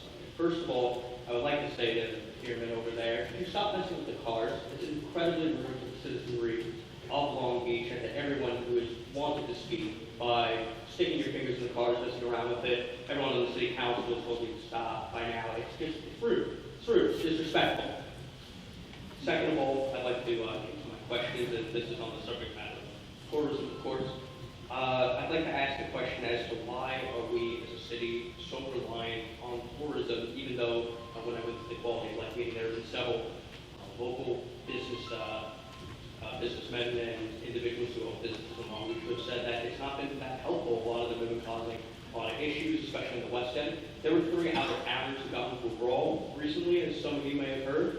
And a lot of these people are completely negligent. They are without any sort of responsibility or duty to take care of the town. There's been a lot of trash that's been left behind by them. After the local gay pride parade, there's been several issues with trash. I've worked for the city of Long Beach on the street cleanup crew for 2 years now. And once the tourists start coming in, there's an abundance of trash all over the place, all over the streets. It's run amok. And a lot of these people, when they're given tickets, when they're given fines, they laugh it off. They're completely without any sort of responsibility to pay off their debts to society, without any sort of responsibility, period. So what's going to be done about this? If you want to finish your questions, we'll answer them when you're done, not to invade on your time. Of course. That's just generally all I have to say. But, two things here. I'd like to ask you for no more fingers. When messing around with cars, it's rude to everyone who wants to speak, and I'd also like to ask what's being done. So, Ms. Darmok, thank you for your comments. I think your question is more philosophical, and if you want to wait till after me, you can speak briefly. I don't know if there is a subjective answer. So, if you want to wait, it's okay. Can't hear you. Michelle Knox?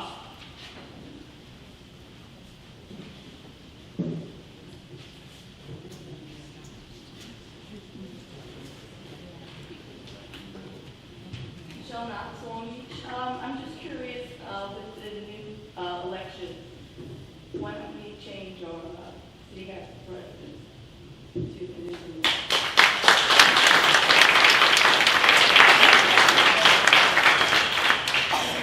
The Honorable Denise Ford. What? I'm sorry, I said the Honorable Denise Ford. Thank you. I couldn't respond.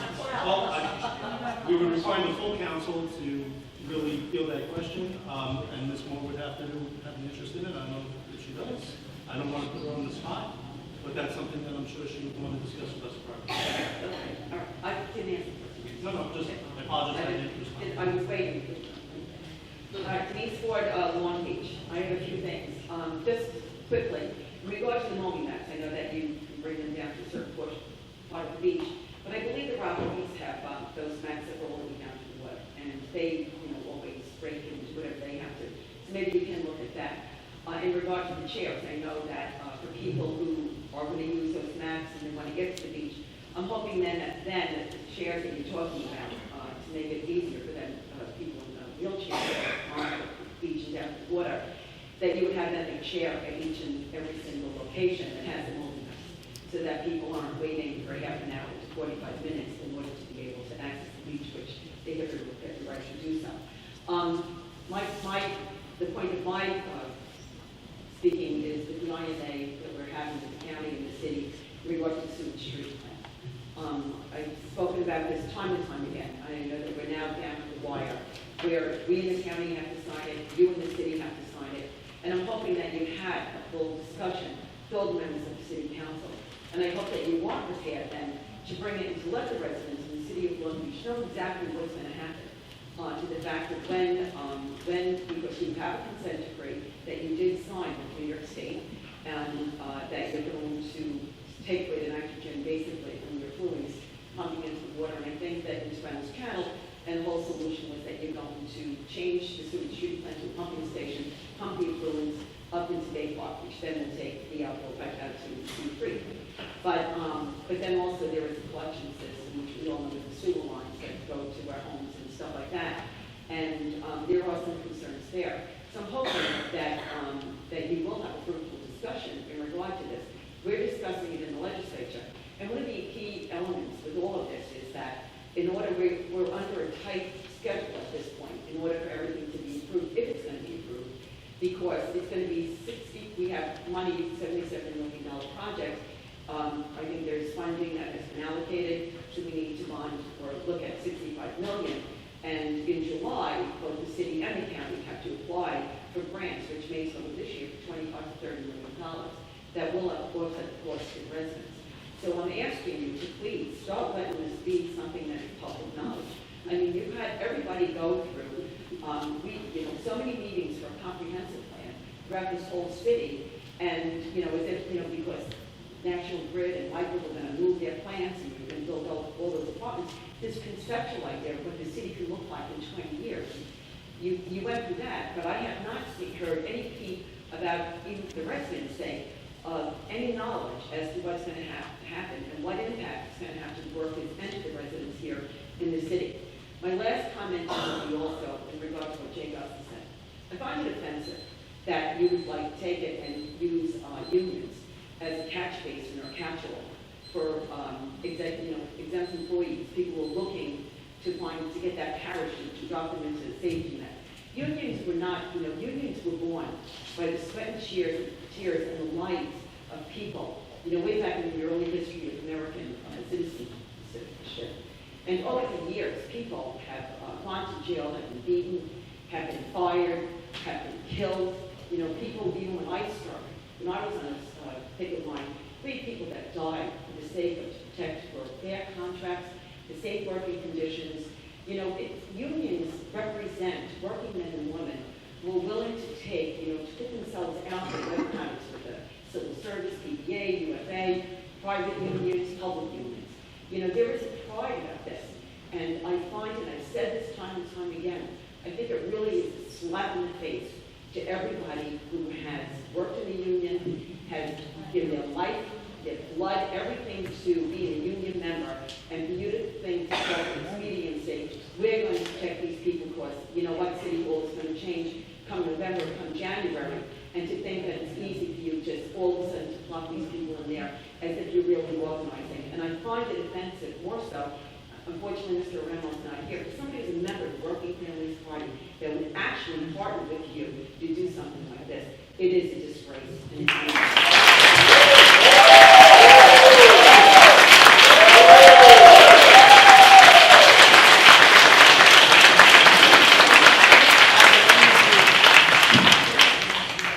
I'll start with the last question first. I don't know if it's so much of a question as a comment, but I haven't moved any exempt employees into the union. So that has not, what I think. And then don't, okay? Okay, I'm just going to show, I think you may be conflating two different issues, legislative board, because the exempt employees on their own have organized and have petitioned that FERG to be recognized On their own. You gotta keep the decorum, or else no one can hear anyone else. So I might not agree with what's being said, but at least hear. But I can tell you that, as far as I know, the only two positions that have not been listed as part of that potential bargaining unit are the city manager and the corporation council. I'm not sure about the police commissioner, but I'm absolutely positive about the city manager and the corporation council. I know that because I really signed the union card. But they do have a right to petition for recognition, and that's what they're doing. As far as what I'm doing in City Hall, I'm not putting any exempt employees into the CACA. Just to clarify that, they do have the right to organize that my hands. With respect to the sewer consolidation, maybe was it two or 3 weeks ago, we finalized the draft INA right now, and I have to review your position about public input with respect to this process. The stage we're at right now is that our outside counsel has asked for the opportunity to present the INA to the council, so we feel that, an attorney client said, be advised, what's in the contents of the IMA before it goes to the general public. But that's going to be happening very shortly. Okay, the Honorable Sam Pinto. I'm just going to ask and remind everybody, we have about 30 more speakers, so out of respect for everybody whose opinion counts, we try to keep it to about the 3 minutes. Scott, I was like the third or fourth one in there. I did it upside down. Please, balls up, I can only read as they were handed to me. Everyone's going to be rolled. You know what? As they were handed, that's what I'm doing. Everyone's going to have an opportunity. Mr. Pinto, we want to move. Thank you. Good evening, Sam Pinto, Long Beach. Three quick questions. First one, I noticed in the personnel, the city manager personnel reports, there's a significant amount of individuals who hold multiple titles within the city. I'm wondering how that works if a person is a full-time employee working secondary work for the same municipality, or as well as a part-time worker working a second part-time job and working full-time hours. Just wondering how that all works, and why the city maintains that practice. Second thing, I got a recommendation from a friend of the business district. They say that the power washing program is failing tremendously across multiple blocks, and they would ask for a revision. The revision is, instead of having CSE workers, which I'm not judging them, I think they do a good job, they go out there and they clean. They're going power washing specific areas. Bring it back to enforcement, and just go after these 5 or 6 restaurants. I can show you the pictures. I walk down Park Avenue literally almost every single day. Go back to the 6 or 7 restaurants that leave their garbage bags, that drain out to the sidewalks, the birds get to, enforce them and bang them out. Get them on penalties and fees so they stop doing it. Forget about this whole power washing program. And last but not least, in regards to communication from the city council, a few people, this is not actually my issue, I didn't really bring it up, but I was asked to. A few people said that during the campaign season that the amount of city utilization for quotes for the vice president and the president was overwhelming during campaign season. And since they chose to step down during the good and welfare portion, I would suggest that different representatives of the council are now giving public statements. Thank you.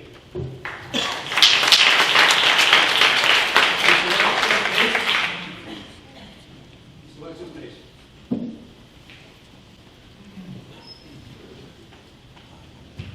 Good evening, Alexis Case, Long Beach. So, I know I only have 3 minutes, and I'm going to try and keep it brief. First of all, I am the parent of the child who tested positive to E. coli during the suspected E. coli. And I've spoken to most of you, and some of you, council and Mr. FCC, have actually been to my home.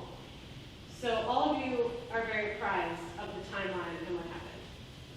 So I can stand up here and I can shame everybody, and I can yell at everybody, and I can say all the things I thought that were handled awfully.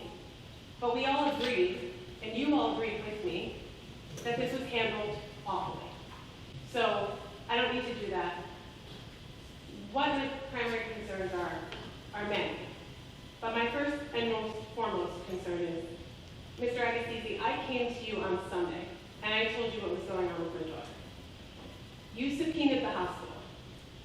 Council came to my home on Monday morning, and you had the information that my daughter did test positive to a strain of E. coli. And we don't know where she got it. I still don't know where she got it, and I forgot this gentleman's name, but he's saying we might not ever know what the source was in the water. But the steps that happen next is where you failed me. As a parent, as a taxpayer, as someone who has never stood before you before, and I've never had an interest in being here, but mainly because of Ramo and Diamond. I don't know who these people are and why they walked out, and I wish they would have stayed, because I would like to think that people care about people like myself. And so that makes me sad. But what I'm telling you guys is that you failed me. And I understand the chain of command is a little bit different than how I originally understood it. And so how I understand it is that the public, you work for me, and you work for these people here. And you didn't only fail me, you failed every single person in the room and the 30,000 people that live in this city of Long Beach. And how you did that was by not sharing that information. And I've yet to get an answer why that information wasn't shared. It doesn't matter if there was a connection It matters that the information was not put out to the public, so A, people would take it seriously, the warnings. B, if people were ill, that they would seek help.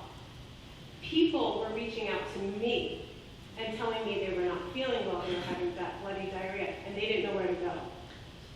On top of that, you, as a city, did not notify any of the hospitals or emergency care centers here to give a protocol as to what to happen if people were sick. How I understand it is people weren't getting tested, and that's certainly not okay. So what I'm going to ask of you is that you all go back to the table and figure out, we have an emergency management system here. There are people in place. I was given their names. I think it's Corbin and Kevin. I don't know who they are, but I hear they're pretty damn good at their job. So they should have done their job. You should have put them in action to notify these people and to keep them safe. So that's my ask of you. The second thing I'm going to ask is, and I forget your name, the gentleman who gave the presentation on the water. So you said you came to a resident's home and you did water testing. And that is true, you came to my home. Yes, In fact, the chief water plant operator. correct, so Kevin came to my home. He ran one faucet, he took a sample, he immediately declared it was clear. There's no E. coli here, you guys are safe, go back to business as usual. As my daughter was having active bloody diarrhea. So here's what I have a question for you. Why was I not told that those samples were being sent to Pace Labs? A. B. You stated, and I'd like you to reread it.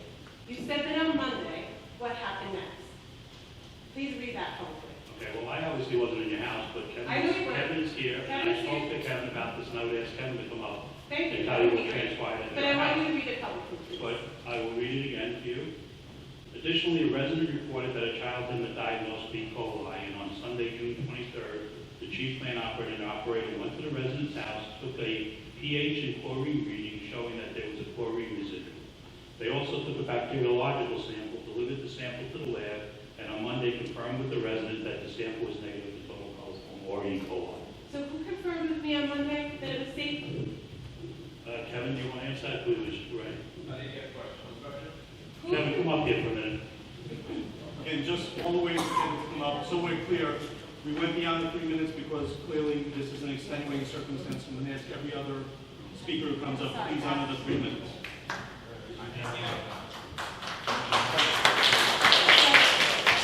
So my question to you is, you came to my home on Sunday. Yes. You declared immediately, you did that test that looked like a pregnancy test. You pulled it out right in my kitchen and you said to me, your water is clear, you can go back to drinking your water. No, we absolutely, positively did not say that to you. Okay, I brought my 15-year-old son here. He was there? He was absolutely in the room, and I'm not going to put him on the spot. He was there. I didn't know. I didn't know. What we're going to do, I'm going to have to interrupt. Okay, it's irrelevant, okay. We're not It having a doesn't matter. hearing. We're not doing any of This is that. information. On Monday, so here's my second question. It's fine. You call me a liar, it's fine. I don't care. I did it. I'm sorry, I don't want to take any more time. On Monday, it says publicly in that statement that somebody contacted the homeowner. Yeah, I did. I called you Monday morning. Okay, what we're going to do at this point, and I'm sorry, we cannot, we just Okay. can't, we've had It's all fine, the it's time. fine. Okay, so I'm just going to publicly state then, and we can publicly put it on the record. A, I got no phone call on Monday. B, nobody notified me it was even going to Pace Industries or Labs. And in fact, what I actually did is found out Pace Industries did these tests, called them myself, and questioned them. And what they told me was this. In order to make sure my house was safe, every single faucet and every single water source would have had to be tested, and those tests cost $25 each. I then questioned them why the Department of Health wouldn't be coming to my home. That's what they told This me. is, Okay, it's irrelevant. Here's what we're gonna do. So here's what we're going to do, and here's how we're going to end it. I'm going to tell you what we're going to do. I shouldn't have been in charge in rolling out your emergency management systems on my Facebook page. And there are many community members here that saw it and witnessed it and have commended me for it. And I'm grateful for that, but it's not my job. I don't get paid to do that. You guys get paid to do that. In addition, you guys answer to me. And in the future, what I would expect is that that chain of command works that way and not the other way around for every single resident here. And when somebody like myself reaches out to you for help, to notify the people, to keep people safe, I expect it's exactly what happens. And so you failed. we thank you for your comments.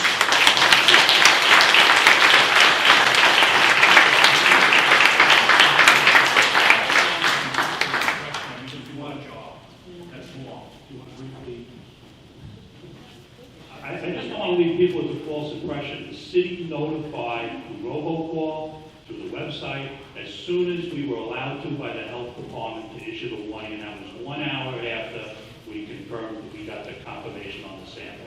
I don't want to leave people with the impression that we didn't do our job. What we're not going to have tonight is a hearing or a debate. This is to share your thoughts, to get some answers and comments. But again, I'm going to caution any other speaker coming up, please keep it to 3 minutes. That was an extenuating circumstance. Obviously, we let that go longer. There was an emotional component to it. So there are a lot of other people that need to speak. Ms. Liz Treston.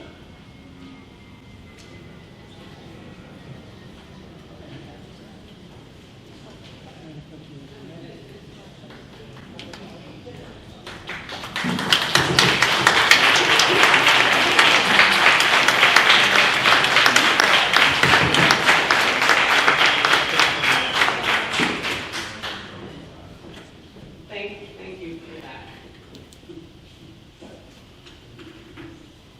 Elizabeth Preston, Long Beach, New York. July is plastic free, so perhaps in the month of July, we could not use water bottles at state. I asked 2 meetings ago for the report on how much money the beach made on Memorial Day weekend. Still waiting. And if you could just add, the beach park has been open for, and provide us with that figure. I believe the taxpayers would like to know if we are on target this year for the acting city manager's expected revenue in the budget. Each of you voted no on it. One. Are we still paying for the services by Redland Strategy? I'm sorry, who? Redland? That's not a city service. No, it's a service that the city paid $5,000 and change for emergency services. Oh, I'm sorry, I consider that a company. That was the company that was involved with the Office of Emergency Management. Yes. Yeah, I couldn't tell you. I don't believe that contract is active, but I have to get back to you. That'd be great. Communication during a Tier 1 contamination. Tier 1 contaminants present an immediate hazard to health. Communication to residents and visitors was poor. I should not have heard via a tweet from Newsday. I should not have heard second from a call from Rice's office. I should not have to scramble to find something on City's Facebook page. See nothing, then check Project 11561 for important information. That's not how it works. Is Facebook still the only platform for messaging? Has any council member asked exactly how many interactions your page gets per day? What about those that do not speak English? How is the messaging handled? The city passed a resolution under Councilman Torres about language. What about the deaf and hearing impaired during the presser, after some members of council that just left gave water out? Where was directions in both English and Spanish and the ASL interpreter? I am beyond disappointed that we are not better at this.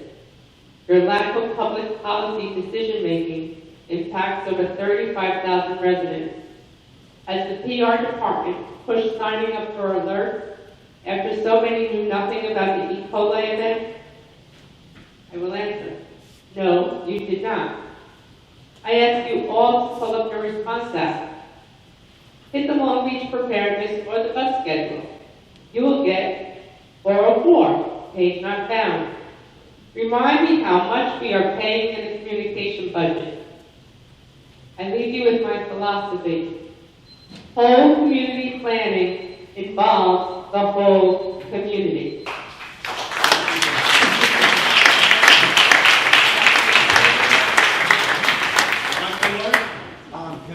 While Lori is on his way, can I just say that when the incident occurred, I did reach out to the city office and I did ask that that robocall be placed in Spanish to address the population. So just so that you have that information in front of you.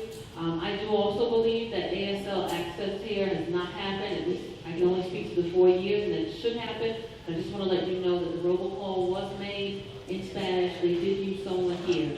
And also, for some of us who were out there in the streets, a lot of us, there weren't pictures of everything that was happening, but some of us were out actually delivering water to people. I was one of them. There are other people who were here who were doing it as well. And Although I'm not fluent in Spanish, I was actually communicating to people door to door, like many others, to make sure that our Spanish neighbors were included. The Honorable Frank Nielsen. Roy Lesser.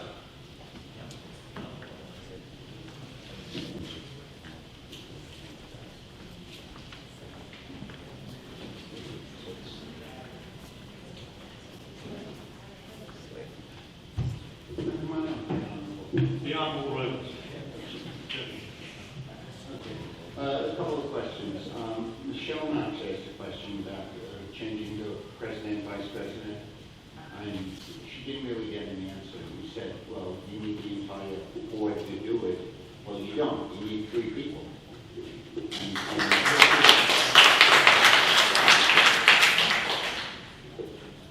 Really, my answer was, I didn't want to put Councilwoman Moore on the spot. I don't think that's really a fair conversation to happen in public when it's really a question as to not rotating the presidency, but a specific person being the president. Oh, I don't think that was the question at all. That was the You exact. get 3 of you. The question was, can we change presidency to appoint Councilwoman Moore as president? That was the verbatim question. I didn't think it was appropriate to put on the spot. Oh, I agree with you on that, but I do think it's something that has to be addressed, especially with the display tonight. I also think that the 3 minutes should be changed back to the way it was before it was unilaterally changed. And because it's really valuable to the citizens to be able to ask a question and get an answer right then. And the way it's working right now, we don't get answers. So that's something that you should consider. I also have a question about the chlorine. The chlorine was changed to 2 parts per million from what? Generally, we put it out as a plan and about a part to try to maintain about a half a part residual in the system. This is a directive from Nassau County Health Department. I'm just trying to figure out, so we have between 3 and 4 times the amount of chlorine in the water, which I'm not saying is a bad thing. No, and I just wanted to mention, it's a funny thing about chlorine, if we added more chlorine, you wouldn't taste it, but it would be unsafe therefore. Yeah, okay, I just know it is a carcinogen. Denise Ford talked about the sewer thing, the sewer expansion. We have a promise of a $6 million bond that we put aside, but we have not bonded for that yet. Is that correct? That's correct. Our part is 18 million. Yes. We have 6 million that we got as a grant or something. We're getting funding for 6 million. We actually have $7.5 million in grants from last year. We have a bond that we haven't put out yet for 6 million. We've approved. Correct. But we're going to, so you guys are going to have to be voting on another $6 million bond. Yay. And then No, it's authorized already. it's authorized, Yeah. but when it goes out, we're going to have to borrow the money. We have not borrowed it. We have not started to pay on it yet. Correct. And then there's 6 million more that we kind of need that we're looking around for. And hopefully we'll get some grants or something on that. Is that correct? We're still funding for the remaining portion. Okay. Yes, I don't mean to be rude, but yeah, it's another thought or two. Well, it's just, I'm trying to figure out, last week, Stacey, you weren't here, but a quote that you had put in an email came out, and it was to Mr. Barone, and the quote was, "In the future, please understand that calling and writing me every day will not only fail to expedite the responsive process, but will ensure that no response is provided at all." And I went through the charter and I went through the ordinances, and I can't find your authority to tell the taxpayer that I'm not going to answer you because you're annoying me. Can you just tell me where that The thing about the First Amendment, Mr. Lesser gives you the right to speak out, but does not give you the right to a response. So the authority is the First Amendment to the United States Constitution. So you, in other words, the taxpayer asks something, and you don't feel you have to respond. There's no legal obligation to respond. Okay, thank you. John McNally. Of course, as this evening demonstrates, we do almost nothing but respond. Good evening. You're a little bit out of practice, guy. You're supposed to flip it over. I'll give you that. John McNally, 613 West Walnut Street. I give the majority of the people that came before me a lot of credit for keeping silent. It was a pretty disrespectful display earlier on. Disrespectful not just to the residents, but really more so to their fellow council people who they made here to clean up after that. I guess my first quick question is, since there is still a quorum here, is it possible to reopen the meeting? Okay. Meeting's already being closed. Okay, I just wasn't sure, it was just a question. But would obviously urge the remaining three of you to try and figure out amongst yourselves what an amicable leadership solution would be moving forward. 6 months is a lot of time for people that don't seem to really want to be held accountable or responsible to yourselves or the residents any longer.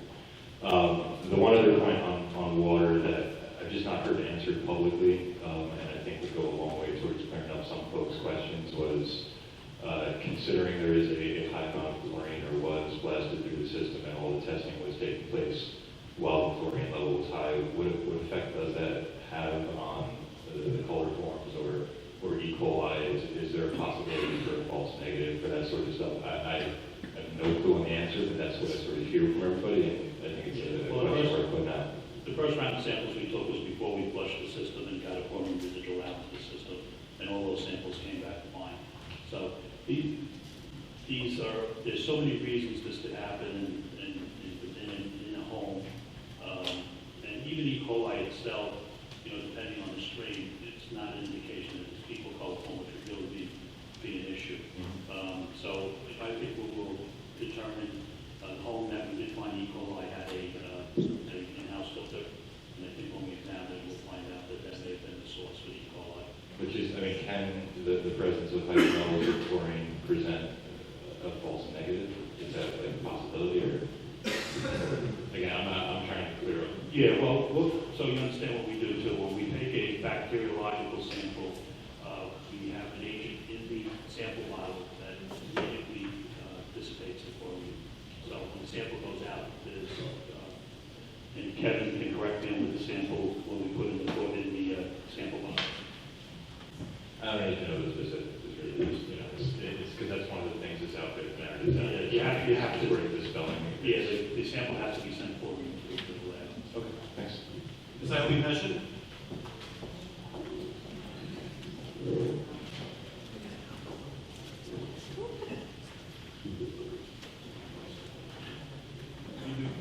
Eileen Hessian, Long Beach. I have a letter in front of me that was written in the year 2014, which was the year that Anthony Arano first came into the city council. I was going to read the whole thing, but it was really a letter to him. The city council members in 2014 saw it. But what it does, and my point in reading it over again, was to point out all of the things that are still going on the same way they were 6 years ago, including enforcement of speed limits, safety issues, ADA compliance. There's about 15 or 20 pieces on here. But I'm not going to read it because I want to also agree with Michelle, who said that we need to have a change immediately in the president and vice president of the city council. What I would say more important is that if the two of them leave that way, they should resign. If they don't want to work here, then they shouldn't have to work here. I would also say that they are irresponsible, sore losers. It's time to move leadership. And I know Mr. Mandel and I agree that it's tough to put Anissa on the spot, but she hasn't said anything. Would that put you on the spot, Anissa, or would you, if offered the position, agree to take the presidency of the city council? Absolutely. I mean, okay, there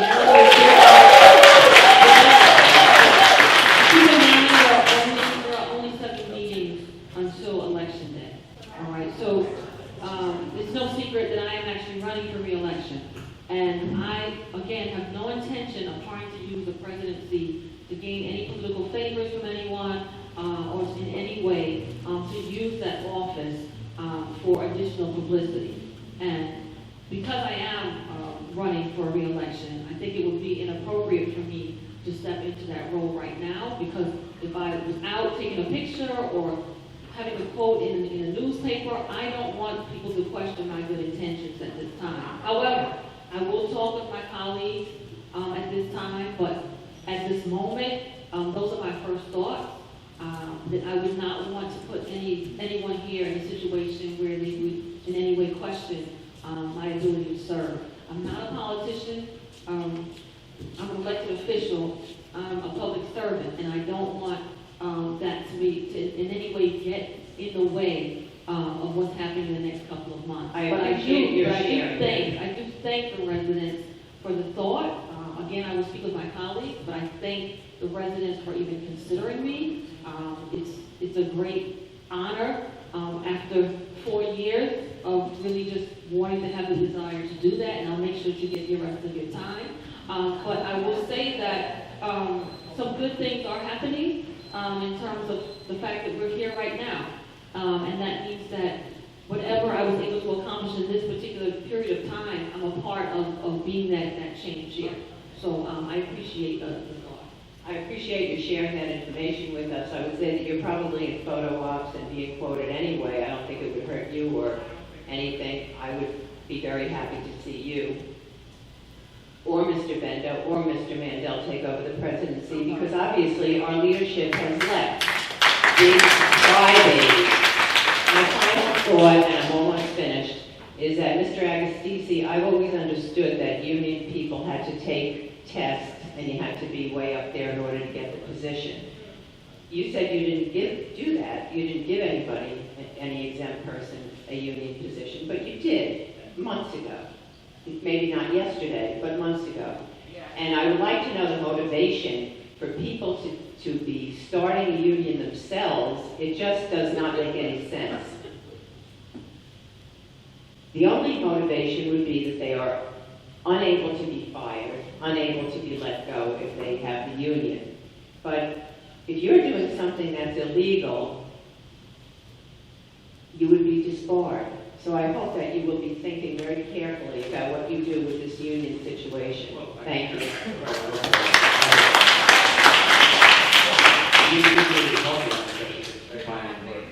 individual that I believe you're talking about was in the union at the time.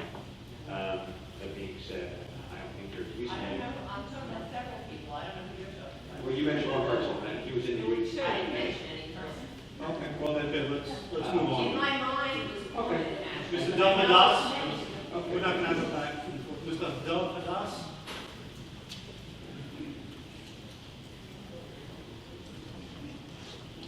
Good evening, sir. Good evening. Long Beach. Compared to the rest of them, my speech is going to be very not fiery. I lived in Long Beach for 15 years, and the last few years, I've noticed a proliferation of scooters in the parking lots. Specifically, a lot of people, more and more people are getting those little scooters. They parking them in the middle of the parking spot, and they save themselves a spot for the whole year, the entire year. They move the scooter whenever they need to park a car in that scooter. I have some photographs. Being in the parking situation, we all aware of it, as difficult as it is. I think that occupying spaces for not the intended purpose, I believe, is not the right purpose of using the city's resources. I also think that if somebody uses the spot for their own private use, they should pay for it when they're going from his own private money. My intention is not to ban motorcycles or scooters from the parking lot. Everybody has a right to use any motor vehicles that they want. But I do think that we can allocate or designate specific spaces for parking for scooters or for motorcycles. For instance, a typical parking stall for a car is 9 feet by 18 feet. If you take one parking stall and you divide it laterally, you can get 5 parking spaces for motorcycles from each one parking space. So by utilizing some areas with a you taking a stall for a car, giving it to 5 motorcycles. There are also spaces that are cross-hatched that are not allowed to be parked at. Those spaces, some of them, would be used for additional parking spaces for motorcycles. So I think by some creative thinking, it is possible to designate just those areas for the motorcycles so that everybody will live happily, so that we have as many parking spaces as we can get for the car, and they have as many parking spaces as we get for the motorcycle. I also, I prepared some sketches to demonstrate how we can use that thing.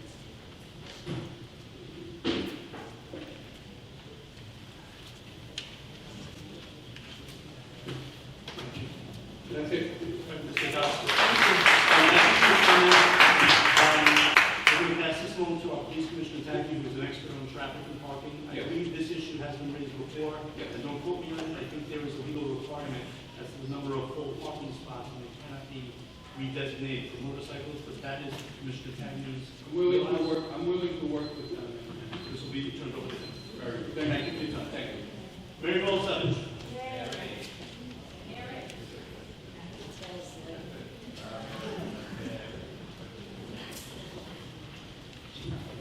Thank you.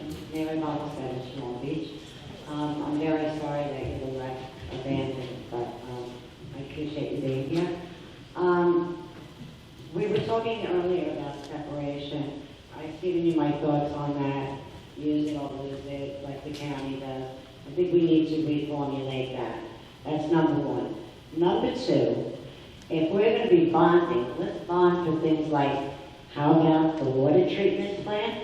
You guys have an absolute window right now open to you due to what just happened, and it has to come from our city council to the state, to our governor, and to our state senators, that we need help with our infrastructure on our water treatment plant. I pull. It has to come from you. All right? And this needs to be done. I think Sandy finished us off, really. Mr. Moreno, you know the salt water didn't help 100-year-old pipes. But this is your perfect window of opportunity, because Romo knows they had to send that water down here. Denise Ford, I want to thank you. She was on the phone with me when I stood at East School with about 85 angry ladies and husbands and whatever, because I don't know who put out the water would be there at 4, but I think you need to be a little more organized with that because people are getting a little testy. Other than that, I really hope you take this suggestion for your water plant. And I think somebody needs to contact the right people and get this moving. I'm sure our legislators would help, our assembly people would help. This needs to be accomplished. There are grants that would help us do this, and we need to work on it now. Perfect window.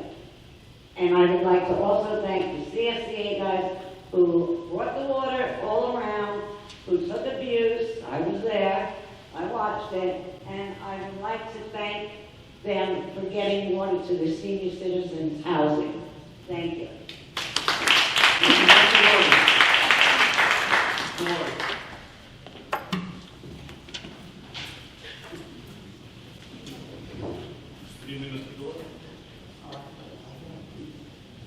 Good evening, council members. Michael Lloyd, Long Beach.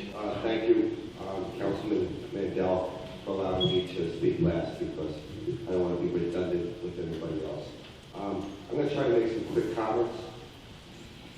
Just going to take a 5-second moment of silence for a good friend, a Long Beach coach. Jimmy Bernhardt passed away last week, and he was a real class act. Thank you. I'd like to thank Tim Kramer for his possible campaign work. It's very hard to have the energy to go out there and try to get petitions. So if he's here tonight, I do applaud his efforts. Anybody that tries to run for public office, I know I do commend him. That's why I have respect for those of you who sit up here that have to do this.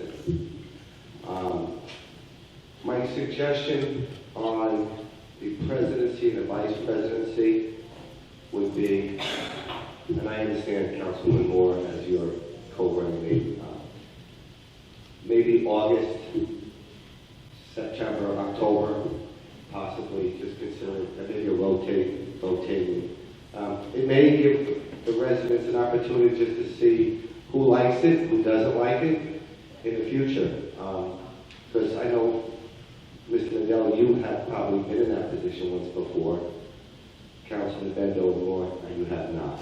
So, I don't want to call it an audition, but it's something that at least everybody, and it gives the residents a chance to see how you like it and we like it.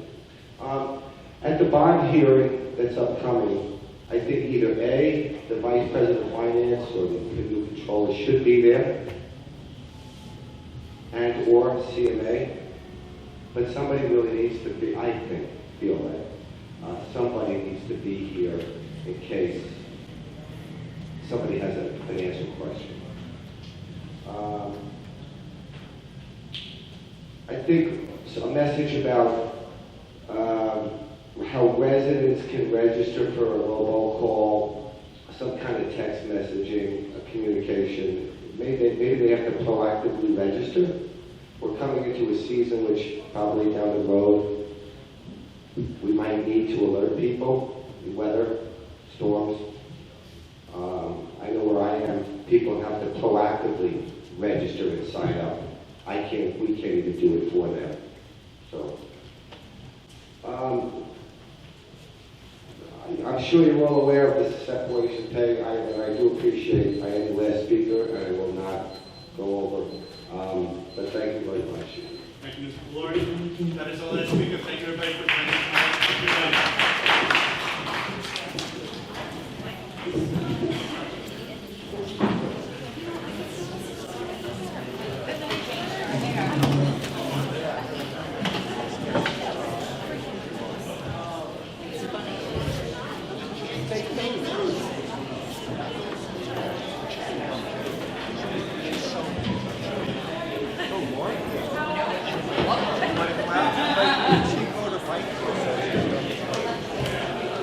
Doesn't know if it's raining. Let's look outside. And she doesn't know if, you know.